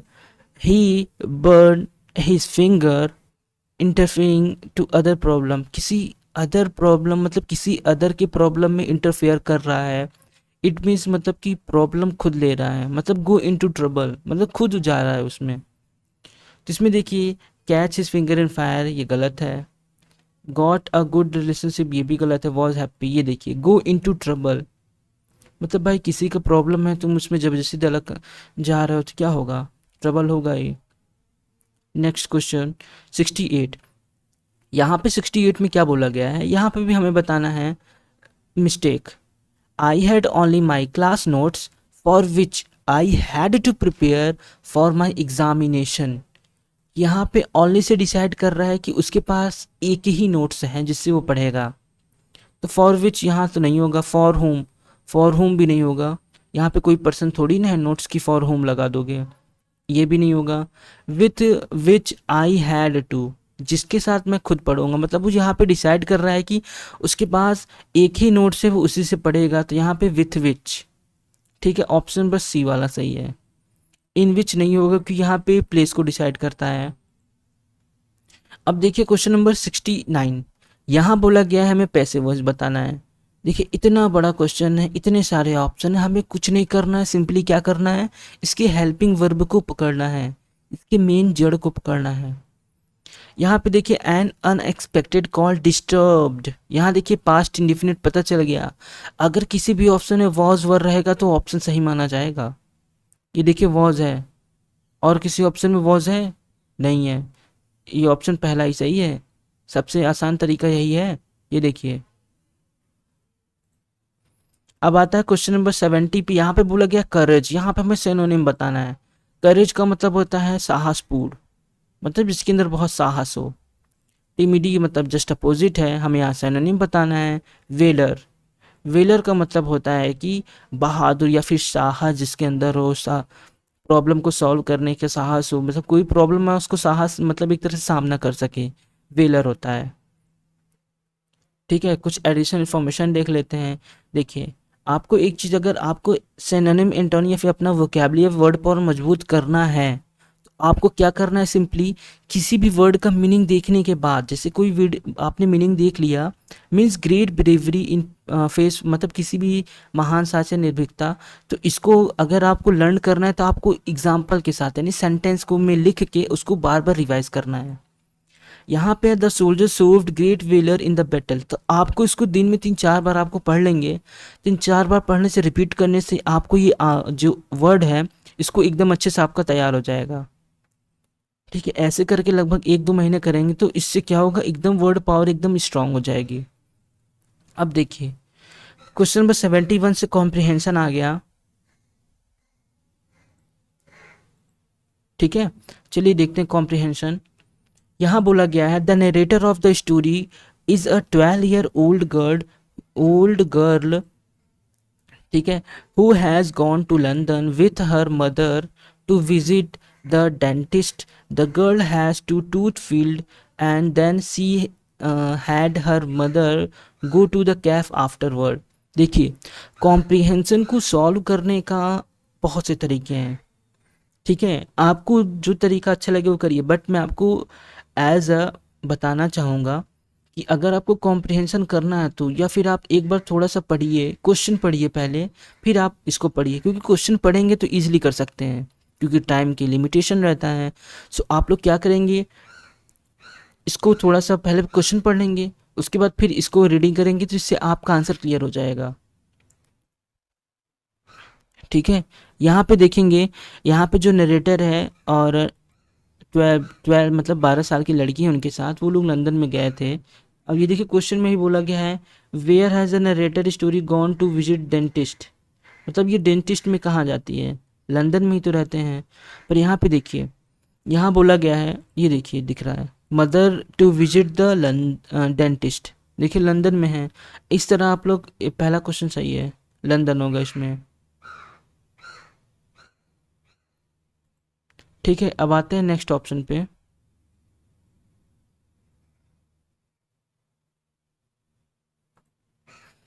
यहाँ बोला गया है what name of the pub where the old man went after, ये थोड़ा सा स्क्रीन दिख नहीं रहा, चलिए अब सही है। ठीक है, देखिए the narrator of the story, जो नरेटर है वो 12 साल की लड़की के साथ लंदन में एक डेंटिस्ट के शॉप पे जाते हैं, मतलब मेडिकल स्टोर पे जो भी हो, जहाँ पे दांत का अस्पताल हो। The girl has tooth filled and then she had and she and her mother go to cafe afterward. When it's time to go home, जब घर जाने की समय आती है, ये लोग डेंटिस्ट के पास जाते हैं, उसके बाद जब ये घर वापस आने का समय होता है, they discovered that it's pouring rain and they had no umbrella. तो बारिश होने लगती है और इनके पास अम्ब्रेला भी नहीं रहता. They decided to go a taxi. ये डिसाइड करते हैं कि लिए टैक्सी जाएंगे क्योंकि इनके पास अम्ब्रेला नहीं रहता. While they are watching a cab को सर्च कर रहे थे, तभी क्या हुआ, an old gentleman sheltering under an umbrella approaching them. एक ओल्ड जेंटलमैन अम्ब्रेला के साथ इनके पास आता है. ठीक है. He asked for a favour. वो कहता है एक काम कर दो, एक काम कर दीजिए. इनसे एक हेल्प मांगता है. The girl's mother is very disturbful. जो गर्ल्स की मदर रहती है बहुत डिस्टर्बफुल रहती है, मतलब कि डिस्ट्रस्टफुल रहती हैं, मतलब अजनबी पे भरोसा नहीं करते हैं. फिर क्या होता है, द ओल्ड मैन क्या एक्सप्लेन करता है कि वो अपना पर्स भूल गया है और वो इस अम्ब्रेला को बेचना चाहता है. ठीक है, हिज अम्ब्रेला. उसके बाद उस पैसे से वो टैक्सी से घर जाएगा. यही चीज़ें पूरी बताती है. वो आदमी बताता है, जो बूढ़ा आदमी रहता है, he explain that he is very nice silk umbrella. वो कहता है कि मेरे पास बहुत सुंदर सा एक सिल्क अम्ब्रेला है, वर्थ 24 पाउंड रेट बताता है. But his leg are weak. लेकिन उसके पैर बहुत वीक हैं. He simply must take a taxi. उसे जाने के लिए टैक्सी की ज़रूरत है. The mother like the sound of the deal. मदर मान जाती है. But the little girl worry. लेकिन लिटिल गर्ल को चिंता रहता है that they are taking advantage of old man. ठीक है. तो उसकी मम्मी को बुरा लगता है कि छोटी बच्ची को बुरा लगता है कि उसकी मम्मी इसका एडवांटेज, मतलब कि फ़ायदा उठा रही है मम्मी. The mother offered to simple give him cab fare but he insist that take the umbrella. ठीक है. मदर क्या करती हैं, सिंपली ऑफर को क्या करती हैं, ले लेती हैं. ठीक है. बट इंसिस्ट, और कहती हैं कि तुम अम्ब्रेला भी ले लो. ठीक है. The transaction is made. जो ट्रांजैक्शन उनके बीच में हुआ, बातचीत की, हाँ इतने में दीजिए इतने में दीजिए. तो उसके बाद क्या हुआ, एवरीवन हैप्पी. इसके बाद मान जाते हैं. As a mother was proudly explain the importance of correctly judging the people. उसके मम्मी एक्सप्लेन करती हैं कि सब लोग ऐसे नहीं होते हैं. एक्सप्लेन करने लगते हैं, अपने बच्चे को बताने लगती हैं. तो जब डॉटर ने नोटिस किया कि वो जो आदमी है, ओल्ड मैन है, वो जल्दी से रोड क्रॉस करता है, जल्दी और हरिंग अवे, और जल्दी से चला जाता है. ठीक है. और रोड के पार जाता है और जल्दी से चला जाता है. तो उसके बाद क्या होता है, he does not look very tired to him. उसके बाद ही डजेंट लुक, और वो जो थका हुआ रहता है वो कहता है ना कि मेरे पैर ख़राब है, मैं कैसे घर जाऊंगा, मुझे पैसे की ज़रूरत है, छाता खरीदना, आप छाता ले लीजिए. तो ऐसा कुछ नहीं दिखता है. वो जैसे ही छाता बेचता है वो तुरंत चला जाता है, बहुत जल्दी. ठीक है. He said the mother is displeased. He is up to something. उसको सोचने लगता है कि लगता है कुछ गड़बड़ तो नहीं है. They decided to follow him and find out. ये लोग क्या सोचते हैं कि लगता है कुछ गड़बड़ है, इसीलिए वो लोग डिसाइड करते हैं कि उसको फॉलो करेंगे. वो लोग फॉलो करने लगते हैं. ठीक है. फॉलो करते करते क्या होता है, फॉलो दे देन क्विकली हिम. उसको जल्दी से पा जाते हैं और देखते हैं कि इवेंचुअली दे फाइंड देमसेल्फ. उसको पाते हैं कि at a pub called the Red Lion. एक स्टोर रहता है रेड लायन. ठीक है. And watch through a window as a old man enter the use pound note to pay a triple whisky. देखो, वो तुरंत जाता है एक रेड लायन शॉप में, वहाँ पे जाता है, तुरंत विस्की खरीदता है. ठीक है. आई मीन ये पूरा ट्रेजेडी क्या था, बूढ़ा आदमी इसलिए अम्ब्रेला बेच रहा था क्योंकि उसको विस्की खरीदना था, ना कि उसको चलने में दिक्कत होती. क्योंकि जैसे ही वो पैसा पाता है और तुरंत जाता है इस दुकान पे खरीदता है. ठीक है. ये कॉम्प्रिहेंशन मैं आपको बता दूं, ये प्रीवियस ईयर क्वेश्चन पेपर है, वो भी क्लास 10th CBSE बोर्ड का. ठीक है. ये question paper previous year question paper class 10 का CBSE बोर्ड का. इसका एक मैं अलग से वीडियो बनाऊंगा जिससे आपको एक्सपेक्ट कर सकते हैं, यानी आप लोग अनुमान लगा सकते हैं कि इसी में से कहीं ना कहीं से एग्जाम में आता है और आ भी सकता है। यहाँ पे क्वेश्चन में देखिए, what is the name of the pub where the old man went after taking money for the money mother and daughter. देखिए, पैसे लेने के बाद वो आदमी कौन से पब में गया। ठीक है, आपने भी देखा था ये वाला, the Red Lion. Next question, ठीक है, यहाँ पे क्वेश्चन बोला है which of the following can be suitable for the title. इसका टाइटल क्या होना चाहिए। ठीक है, the curious of old man होना चाहिए कि अ रेनी डे होना चाहिए, पब्स ऑफ लॉयन होना चाहिए कि विजिट टू डेंटिस्ट। ठीक है, यहाँ पे होना चाहिए द क्यूरियस ओल्ड मैन। अब देखिए, according to the passage which of the following statement is correct. देखते हैं कौन सा स्टेटमेंट करेक्ट है। Mother gave only the cab free and did not took umbrella in return. यहाँ बोला है कि मदर क्या करती हैं, कैब ले लेती हैं और अम्ब्रेला रिटर्न नहीं करती। यही वाला ऑप्शन गलत लग रहा है। यहाँ बताना है which of following is correct, मतलब इसमें कौन सा सही है। Mother gave only the cab fair and did not took umbrella in return, मतलब कि बदले में अम्ब्रेला नहीं देती, ये गलत है। हमें यहाँ करेक्ट चूज करना है। The old man selling them a silk umbrella worth £1, ये गलत है, ये भी गलत है, ये भी गलत है। When mother and girl decided to go home, they had no umbrella, ये वाली बात सही है, तो हमें यार सही वाला चूज करना था, ये वाला सही है।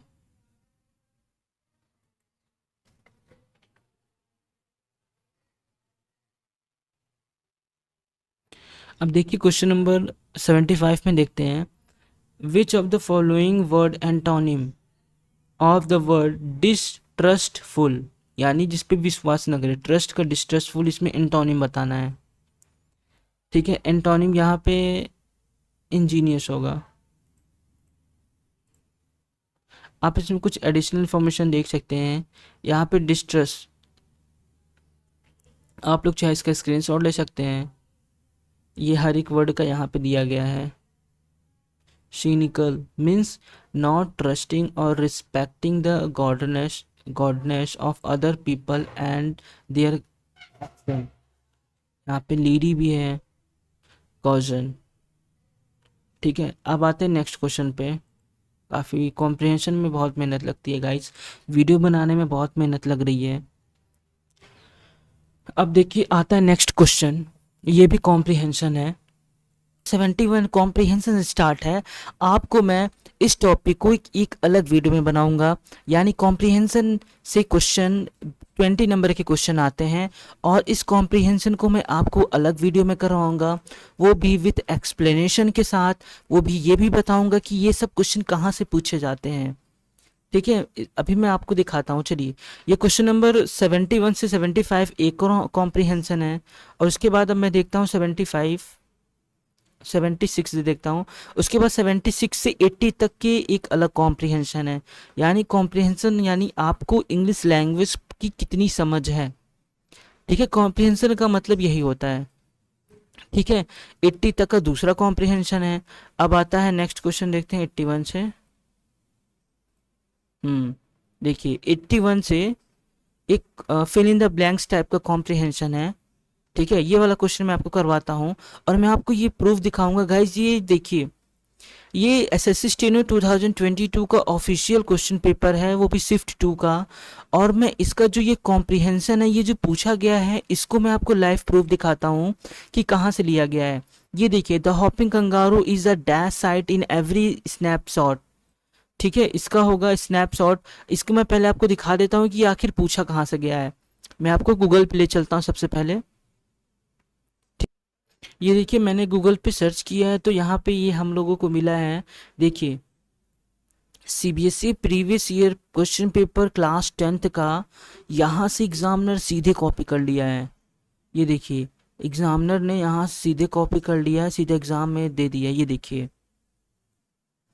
The hopping kangaroo is a familiar sight of every snapshot relating to Australia. ये देखिए, ये सीधा जितना भी कॉम्प्रिहेंशन है सीधा कॉपी टू राइट उसने एग्जाम में उठा के दे दिया। यानी अगर आप जितने भी प्रीवियस ईयर क्वेश्चन पेपर है क्लास 10th के 11th की, जितने भी पुराने क्वेश्चन पेपर है जितने एग्जाम में आए हैं, अगर आप एक झलक आप उसको रीड कर ले या फिर एक बार पढ़ लें तो आई थिंक कॉम्प्रिहेंशन कहीं ना कहीं से फंस जाएगा। ठीक है, मैं आपको ये प्रूफ दिखा दिया।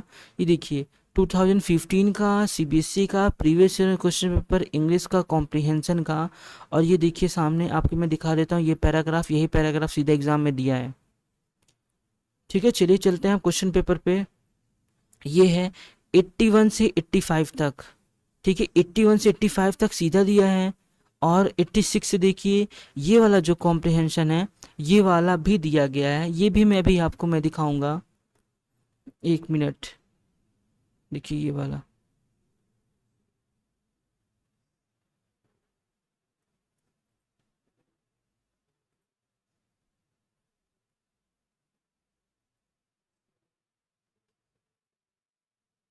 देखिए 81 से 91 से 95 वाला क्वेश्चन जो है, 91 से 95 वाला कॉम्प्रिहेंशन, यहाँ लिखा है we live dash one age of wonder and मेरिकल।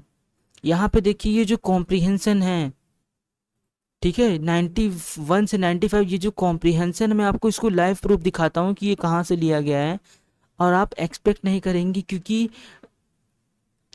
ये जो क्वेश्चन है सेम जगह से लिया गया है। यानी जो एग्जामिनर है वो सीधा प्रीवियस ईयर क्वेश्चन पेपर से ही उठा के दे दिया है। ये देखिए इंग्लिश सीबीएसई सैम्पल पेपर, ये प्रीवियस ईयर क्वेश्चन पेपर का सैंपल बनता है, यहाँ से दिया गया। ये देखिए सीबीएसई क्लास, ये क्लास 11th का है, ये देखिए क्लास 11th का, और नीचे चलता हूँ मैं, देखिए ये सीधा कॉपीराइट, कॉपी टू कॉपी सीधा यहीं से उठा के दे दिया है। आप बिलीव नहीं करेंगे गाइज, जितने भी कॉम्प्रिहेंशन हैं आप कुछ मत पढ़िए, आप जितने भी प्रीवियस ईयर क्वेश्चन पेपर हैं, जितने प्रीवियस ईयर सैम्पल पेपर है, आप उसका कॉम्प्रिहेंशन एक बार देख लीजिए तो आपका इसमें से 20 नंबर तो फिक्स रहेगा। ठीक है, 20 नंबर आपका फिक्स रहेगा। ये बहुत इंपॉर्टेंट है, आप लोग फ्रेंड्स और फैमिली को शेयर कर सकते हैं, क्योंकि आपके छोटे जितने भाई बहन हैं उनको कॉम्प्रिहेंशन में ज़्यादातर प्रॉब्लम होती होगी। तो आप लोग अगर चाहते हैं कि आपका ये नंबर सही से जाए तो आप लोग इसको previous year question paper solve कर सकते हैं। ठीक है, क्लास 11th 10 11 12 तीन क्लास का सैम्पल पेपर इंग्लिश का कॉम्प्रिहेंशन आप कर सकते हैं। ये बहुत बेनिफिट होगा आपको, एग्जाम में 20 नंबर ईजिली मिल सकता है भाई। 1 से 2 नंबर के लिए यहाँ पे मेरिट बनता है, लोगों का वो होता है, आपको तो सीधा 20 नंबर का बेनिफिट होने वाला है। ठीक है, इसका मैं अलग से वीडियो बनाऊंगा कॉम्प्रिहेंशन का, बट इसमें जो भी है मैं इसमें सॉल्व करा दे रहा हूँ। अब आते हैं क्वेश्चन पेपर पे। ये देखिए हम यहाँ से क्वेश्चन पेपर सॉल्व कराएंगे जो कॉम्प्रिहेंशन का 81 से स्टार्ट है, यहाँ से फिर इन द ब्लैंक्स वाले सेक्शन को मैं यहाँ पे करवाऊंगा। नाउ क्वेश्चन नंबर 81 से हम कराएंगे, क्योंकि इसके पहले जो मैंने 10 क्वेश्चन छोड़वाए हैं उस 10 क्वेश्चन के लिए कॉम्प्रिहेंशन का जो है उसको मैं एक अलग वीडियो में करवाने वाला हूँ। ठीक है, उसके लिए एक अलग वीडियो आएगा। और चलिए हम शुरू करते हैं। यहाँ पे बोला गया है कॉम्प्रिहेंशन है, in the following passage some words have been deleted, read the passage carefully and select the most appropriate option. ठीक है, जैसे मैंने इस वीडियो के बारे में, इस पैराग्राफ के बारे में आपको मैंने अभी दिखाया कि कहाँ से लिया गया है, आप लोग ज़रूर वहाँ से प्रैक्टिस करिएगा। ठीक है, कि आने वाले क्वेश्चन कहाँ से एक्सपेक्ट कर सकते हैं, कि वो क्वेश्चन कहाँ से आ सकता है कॉम्प्रिहेंशन में। चलिए स्टार्ट करते हैं। The hopping kangaroo is a dash sight in every snapshot relating to Australia. ठीक है, ऑस्ट्रेलिया में ज़्यादातर कंगारू ही पाए जाते हैं। ठीक है, ऑस्ट्रेलिया में कंगारू की प्रजाति ही पाई जाती है। द हॉपिंग कंगारू एक उछलता हुआ कंगारू, ठीक है, उछलता हुआ kangaroo, dash sight in every snapshot, every snapshot हर एक स्नैपशॉट किससे रिलेट करता है, ऑस्ट्रेलिया में। ठीक है, ये कौन जानता है, सब जानते हैं, फैमिलियर। ठीक है, इसका ऑप्शन होगा फैमिलियर। वेल नोन, फैमिलियर का मतलब होता है वेल नोन, मतलब सभी लोग जानते हैं कि जो हॉपिंग कंगारू है फैमिलियर साइट है in every snapshot relating to Australia. Familiar का मतलब होता है वेल नोन, किसी चीज़ के बारे में वेल नोन। ऑब्लिगेटरी का मतलब होता है कि आपको कोई लॉ, मतलब किसी लॉ के, जैसे लॉ एक होता है ना कि आप ये नहीं कर सकते, लॉ के अगेंस्ट है, तो एक तरह से आपको बाइंड करे, रोके।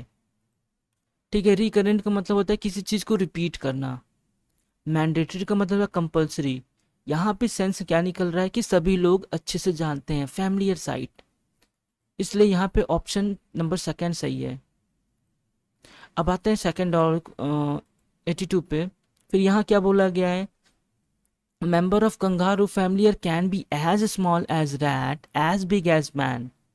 Kangaroo are found mainly in Australia, Tasmania, and New Guinea kangaroo, which are big-footed marush, marsupial. Tasmania and New Guinea kangaroo, which are big-footed maru, marsupial. marsupial. The hopping, देखिए यहाँ से, member of the kangaroo start, member of the kangaroo family can be as small as rat, as big as man. Kangaroo are found mainly in Australia, Tasmania and New Guinea. Kangaroo, which are big-footed marsupials that evolve in Australia. देखिए यहाँ पे बात क्या कर रहा है जो kangaroo के मेंबर हैं, एज स्मॉल एज रैट, इतने रैट्स ही ऐसे छोटे हो सकते हैं, as big as man, man के बराबर लगभग भी हो सकते हैं। इसकी जो फैमिलीज हैं, कंगारू कहाँ पाए जाते हैं, mainly found in Australia, Tasmania हो गया, न्यू गिनी हो गया। Kangaroo which are big footed marsupials, एक तरह की प्रजाति होती है जिसके बिग फुटेड होते हैं पिछले वाले पैर, दैट इवॉल्व ऑस्ट्रेलिया, जो ऑस्ट्रेलिया में होते हैं। Use their short front leg like arm, जो इनका आगे वाला पैर होता है शॉर्ट लेग, वो एक तरह की आर्म का काम करता है, जैसे हमारे हाथ है। The man size kangaroo of Australia, जो मैन साइज कंगारू के ऑस्ट्रेलिया में है, are dash up speeding up to 88 kilo, इनकी जो स्पीड होती है लगभग 88 kilometre per hour for short distance के लिए होती है। तो यहाँ पे बात कर रहा है कि वो लोग दौड़ सकते हैं, इट मीन्स वो एडेप्ट तो नहीं है, कैपेबल है, इट मीन्स वो दौड़ सकते हैं, यहाँ कैपेबल की बात कर रहा है। ठीक है, तो ऑप्शन पर सेकंड वाला सही है। अब आगे देखते हैं क्या यह बोला है, short distance their means of dash being their powerful hind leg, उसका जो पावर मतलब जो पैर है पिछला वाला वो बहुत ज़्यादा पावरफुल होता है, उसी के दम पे लोग ज़्यादातर उछलते हैं, दौड़ते हैं। इन मीन्स देयर मीन्स बीइंग। ठीक है, यहाँ पे मैं आपको दिखा देता हूँ, रिलोकेशन, रिलोकेशन होता है लोकेशन को रिलोकेट करना। माइग्रेशन का मतलब एक जगह से दूसरी जगह जाना। डिसलोकेशन, ठीक है, इसी के जैसे है, लोकेशन डिसलोकेशन होता है। लोकोमोटिव, लोकोमोटिव का मतलब होता है कि मोशन, एक तरह फिजिकल, मतलब एक तरह से पैरों के हेल्प से या फिर कोई इंसान एक जगह से दूसरी जगह जाता है। ठीक है, तो यहाँ ऑप्शन होगा लोकोमोटिव। अब आते हैं नेक्स्ट क्वेश्चन पे। यहाँ पे क्या बोला गया है, the powerful hind leg which carry them over the ground in jump of 9 meter or more than a time. अब आता है waiting around 70 kg, they have an average life span of around 6 to 8 year and a maximum lifetime of 20 year when bothered by predator. Kangaroo often, ठीक है, जब kangaroo के ऊपर कोई भी, जैसे कि होता है ना कि इनकी, पहले ये देखिए, इसकी वेट लगभग 70 साल होती है और 6 to 8 ईयर मैक्सिमम, और मिनिमम तो 6 से 8 साल जीते हैं और मैक्सिमम 20 साल तक जीते हैं। और ये कभी जब भी परेशान होते हैं किसी भी प्रॉब्लम से, ये ऑफन फॉर वाटर, मतलब ये पानी में चले जाते हैं। ठीक है, पानी में जाना, रिटर्न तो पॉसिबल ही नहीं है, स्ट्रीट भी नहीं है, ओरिएंट, यहाँ पे हेड होगा। हेड का मतलब होता है कि डायरेक्शन को दिखाता है कि हाँ वो कहाँ जा रहा है। ठीक है, थोड़ा एडिशनल इन्फॉर्मेशन देख लेते हैं। देखिए यहाँ पे बोला गया रिटर्न तो पॉसिबल ही नहीं है, स्ट्रीट को गली होता है, control direction. Orient means to find out where you are. ठीक है, ahead means to move, to go in a direction mentioned. ठीक है, वो डायरेक्शन में पानी में चले जाते हैं, ये अपना आप को सेव करने के लिए अपने इनिमीज से ये पानी के अंदर चले जाते हैं। द वाटर स्टैंडिंग समर, और पानी में खड़े हो जाते हैं, उनकी चेस्ट तक पानी रहता है, इतने गहरे पानी में वो जाके खड़े हो जाते हैं। The attempting to drown the attacker by holding him under water, और जो अटैकर होता है उसको पानी में ही उन लोग दबा देते हैं। यानी एक तरह से ये अपने आप को सेव करने के लिए भी अटैकर को पानी में दबा के कभी कभी मार देते हैं। Another defensive technique is to get their back to a tree, और इनका एक अदर डिफेंसिव टेक्निक क्या है कि go get back to a tree, पेड़ पे चढ़ जाते हैं, यानी एक तरह से पेड़ पर सपोर्ट लेते हैं। एंड किक एट देयर, मतलब कि क्या करते हैं, किक करते हैं, मारते हैं। देयर डैश विद क्लॉज, मतलब कि वो अपने पीछे वाला जो उसका जो गाय का जो पैर होता है, जैसे ये कंगारू का पैर होता है, जो नीचे वाला हिस्सा होता है जो थोड़ा स्ट्रांग होता है, इस वाले हिस्से को बोलते हैं। ठीक है, इससे क्या करता है, ये लोग अटैक करते हैं। इसके अगला क्वेश्चन है। ठीक है, तो क्या करता है, एडवर्सरी, इन्वेडर, आर्कफो, इमुलेटर। ठीक है, एडवर्सरी होगा। कुछ एडिशनल इंफॉर्मेशन इसमें से देख लेते हैं। नाउ देखिए, एडवर्सरी मीन्स एन इनिमी और an appointed. The word adversary match the context in the sentence. ठीक है, जो इनिमी ये वर्ड है, एडवर्सरी का मतलब होता है इनिमी, ये मतलब इनिमी को क्या करते हैं ये, often often adversary for the water. ये तो पहला वाला था, यहाँ पे होगा adversary with their claws. Invader का means enter forcefully as enemy. ठीक है, इंटर फोर्सफुली। इमुलेटर, यहाँ पे आप इसको स्क्रीनशॉट ले सकते हैं, आने वाले एग्जाम के लिए आपके लिए बहुत बेनिफिट होगा।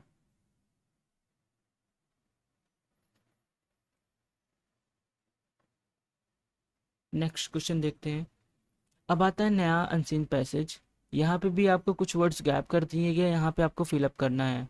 ठीक है, कुछ some words has been deleted. यहाँ पे देखिए क्या है, the Anubha enter her bathroom, when Anubha entered her bathroom, bathroom में जाती है, she found it with water. Found मतलब जाती है तो वहाँ पानी क्या रहता है, ड्राइड तो होगा नहीं, पॉसिबल ही नहीं है, सूखा। सील्ड भी नहीं होगा। फ्लडेड मतलब पानी भर जाता है। ठीक है, फ्लडेड। अब आते हैं नेक्स्ट क्वेश्चन पे। यहाँ बोला गया है flooded with water, had it been her old house she would have panicked because her irate. Irate का मतलब होता है कि इस तरह से गुस्से में बोलना। हर इरेट, ये कहाँ रहती थी, अपने वहाँ रहती थी ना, मतलब रेंट पे रहती थी, तो यहाँ लैंड लेडी की बात करेगा। ठीक, लैंड लेडी। उसके बाद क्या है, but in her new flat and independent dash on their floor. Independent apartment होगा। ठीक है, उसका एक अलग सा अपार्टमेंट था। अब आता है, she was saved for having to face anyone ire whatsoever the sight of flooded bathroom. ठीक है, जो बाथरूम का जो पानी भरा हुआ था वो क्या हो गया था, एकदम भर गया था, और इसी चीज़ को जो मतलब इसी चीज़ से वो ज़्यादा बहुत ज़्यादा एक्साइटेड थी। यानी जैसे होता है ना कि बचपन में बच्चे पानी को देख के बहुत ज़्यादा एक्साइटेड होते हैं, खुश होते हैं, उसमें खेलने लगते हैं। यहाँ पे वही सेंस लगा रहा है। The sight of flooded bathroom dash her given rise to the child in her, जैसे कि वो बचपन में देख के उछल जाती थी। ठीक है, बहुत ज़्यादा खुश हो जाती थी। यहाँ पे बोर तो होगा, डिप्रेशन भी नहीं होगा, यहाँ पे कंफ्यूज भी नहीं होगा, यहाँ पे होगा एक्साइटेड, बहुत ज़्यादा एक्साइटेड हो जाती थी। ठीक है, she jump around in the water for the while before. ठीक है, वो जाके पानी में उछलती थी थोड़ी देर तक, उसके बाद क्या करी, टैब को बंद कर दी। ठीक है, यहाँ पे सेटिंग का मतलब होता है बंद करना, ये इजी है। क्वेश्चन नंबर 91, ये भी एक कॉम्प्रिहेंसन है। 91 से अगर आप ये पैराग्राफ को समझ लेंगे तो आपको 91 से 95 यानी आपको 5 क्वेश्चन फिक्स हैं। तो यहाँ पे बात कर रहा है, we live in dash age of wonderful and miracle, it has been called the age of science and different aspect of our life had that change in the dash centuries have been attributed to science। attribute मतलब science को दिया जाता है।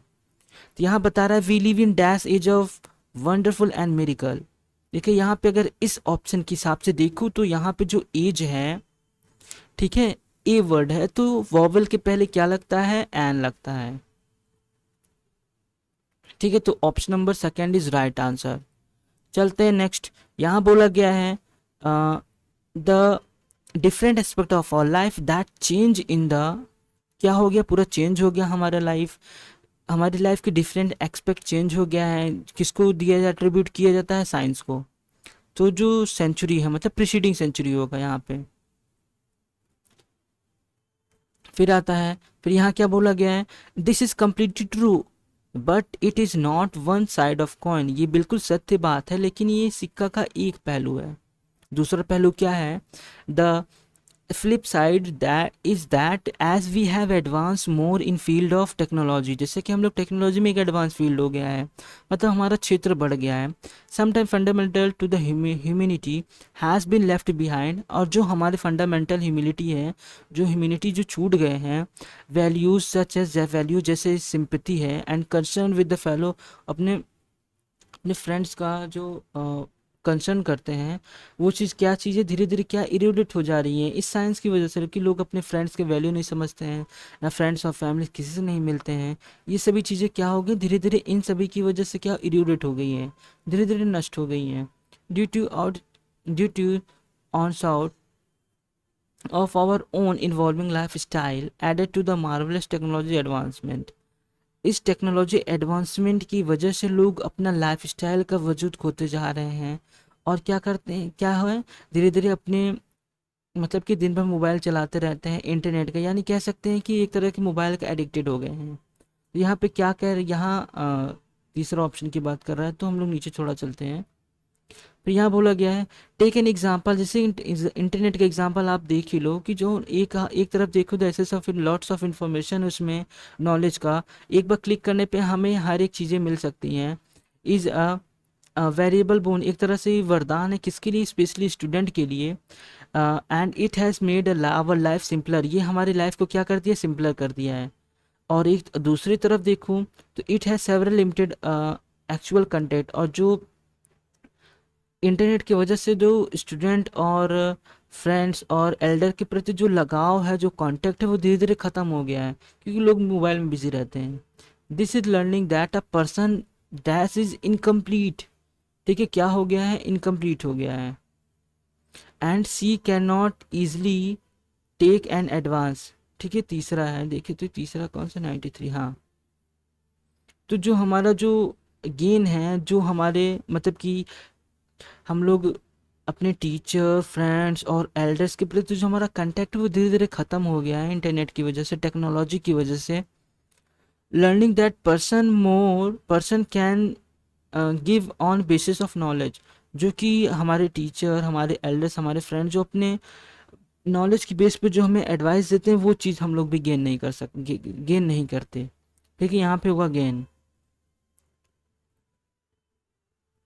अब आगे बात क्या कर रहा है, कि जैसे कि today a small child access, जैसे कि छोटा सा बच्चा नॉलेज क्या करता है, नॉलेज एसेस करता है इंटरनेट से, और क्या करता है, नेविगेट करता है। Is still astound for the elder generation, और यही चीज़ें क्या है, एल्डर जनरेशन के लिए क्या होता है, बहुत चमत्कार चीज़ लगता है, मतलब उन लोग को लगता है कि ये क्या चला रहा है, और बहुत अच्छा मानते हैं, अच्छी चीज़ है। अब आगे देखते हैं, यहाँ बोला है but what is ever astounding in neglect on the basis of human trail on friendship, relationship and family value. Owing all the technological advancement and the gadgets were available today, children often miss out the most enriching childhood experience such as playing outdoor game। यहाँ बात कर रहा है कि लोग अपने friendship, relationship और family value को नहीं समझ रहे हैं, और इस एडवांस टेक्नोलॉजी में क्या करते हैं, गैजेट की वजह से जो हमारा आज का लाइफ है, मतलब जो बच्चे हैं अपना लाइफ मिस कर रहे हैं, जो बचपन में खेलना सभी के साथ, ये सभी चीज़ें बच्चे क्या कर रहे हैं, मिस कर रहे हैं। यहाँ पे होगा अपार्ट, ठीक है, इसके अतिरिक्त की बात कर रहा है। अब आते हैं 96 से 100। यहाँ बोला गया है 1 मंथ अगो, 1 मंथ हो चुके हैं, ही हैड लॉस्ट हिज, क्या लॉस्ट कर लिया, हिज कार क्रश, क्या लॉस्ट करेगा, विजन। ठीक है, आगे चल के यहाँ बोला गया he had suffer from head injuries that he sent him two comma, इसी वजह से वो कोमा में चला गया। इन सभी चीज़ों की वजह से कोमा में थोड़ी जाएगा, विजन जाएगा तभी कोमा में जाएगा। आगे बात कर रहा है dash career as an F1 racer indeed, उसका जो कैरियर है वो एक तरह से ख़त्म हो गया है, जो उसका प्रॉमिसिंग कैरियर है। ठीक, हिज कैरियर। और उसके बाद कर रहा है sports were, he was one of the youngest racer, एक तरह से यंगेस्ट रेसर है, क्या हो गया, क्रश्ड हो गया कार उसकी। नेक्स्ट यहाँ बोला गया है F1 and is skilled word dash by other racer in his country they say. ठीक है, ये एक तरह से क्या दूसरे कंट्री में क्या कर दिया है, सर्किट बना दिया है। तो आई होप फ्रेंड्स आपको ये सभी चीज़ें समझ में आई होंगी। आप अपने फ्रेंड्स और फैमिली के साथ ज़रूर शेयर करें, क्योंकि गाइस मेहनत बहुत लगता है, बहुत ज़्यादा मेहनत लगता है। आप अगर लाइक और कमेंट करेंगे तो ज़रूर मुझे भी अच्छा लगेगा, और मैं भी और आपके लिए वीडियो लाऊंगा, वो भी previous year question paper. So I hope आप लोग अच्छे से मेहनत कर रहे होंगे। So thanks for watching this video. नमस्कार, टेक केयर, बाय बाय।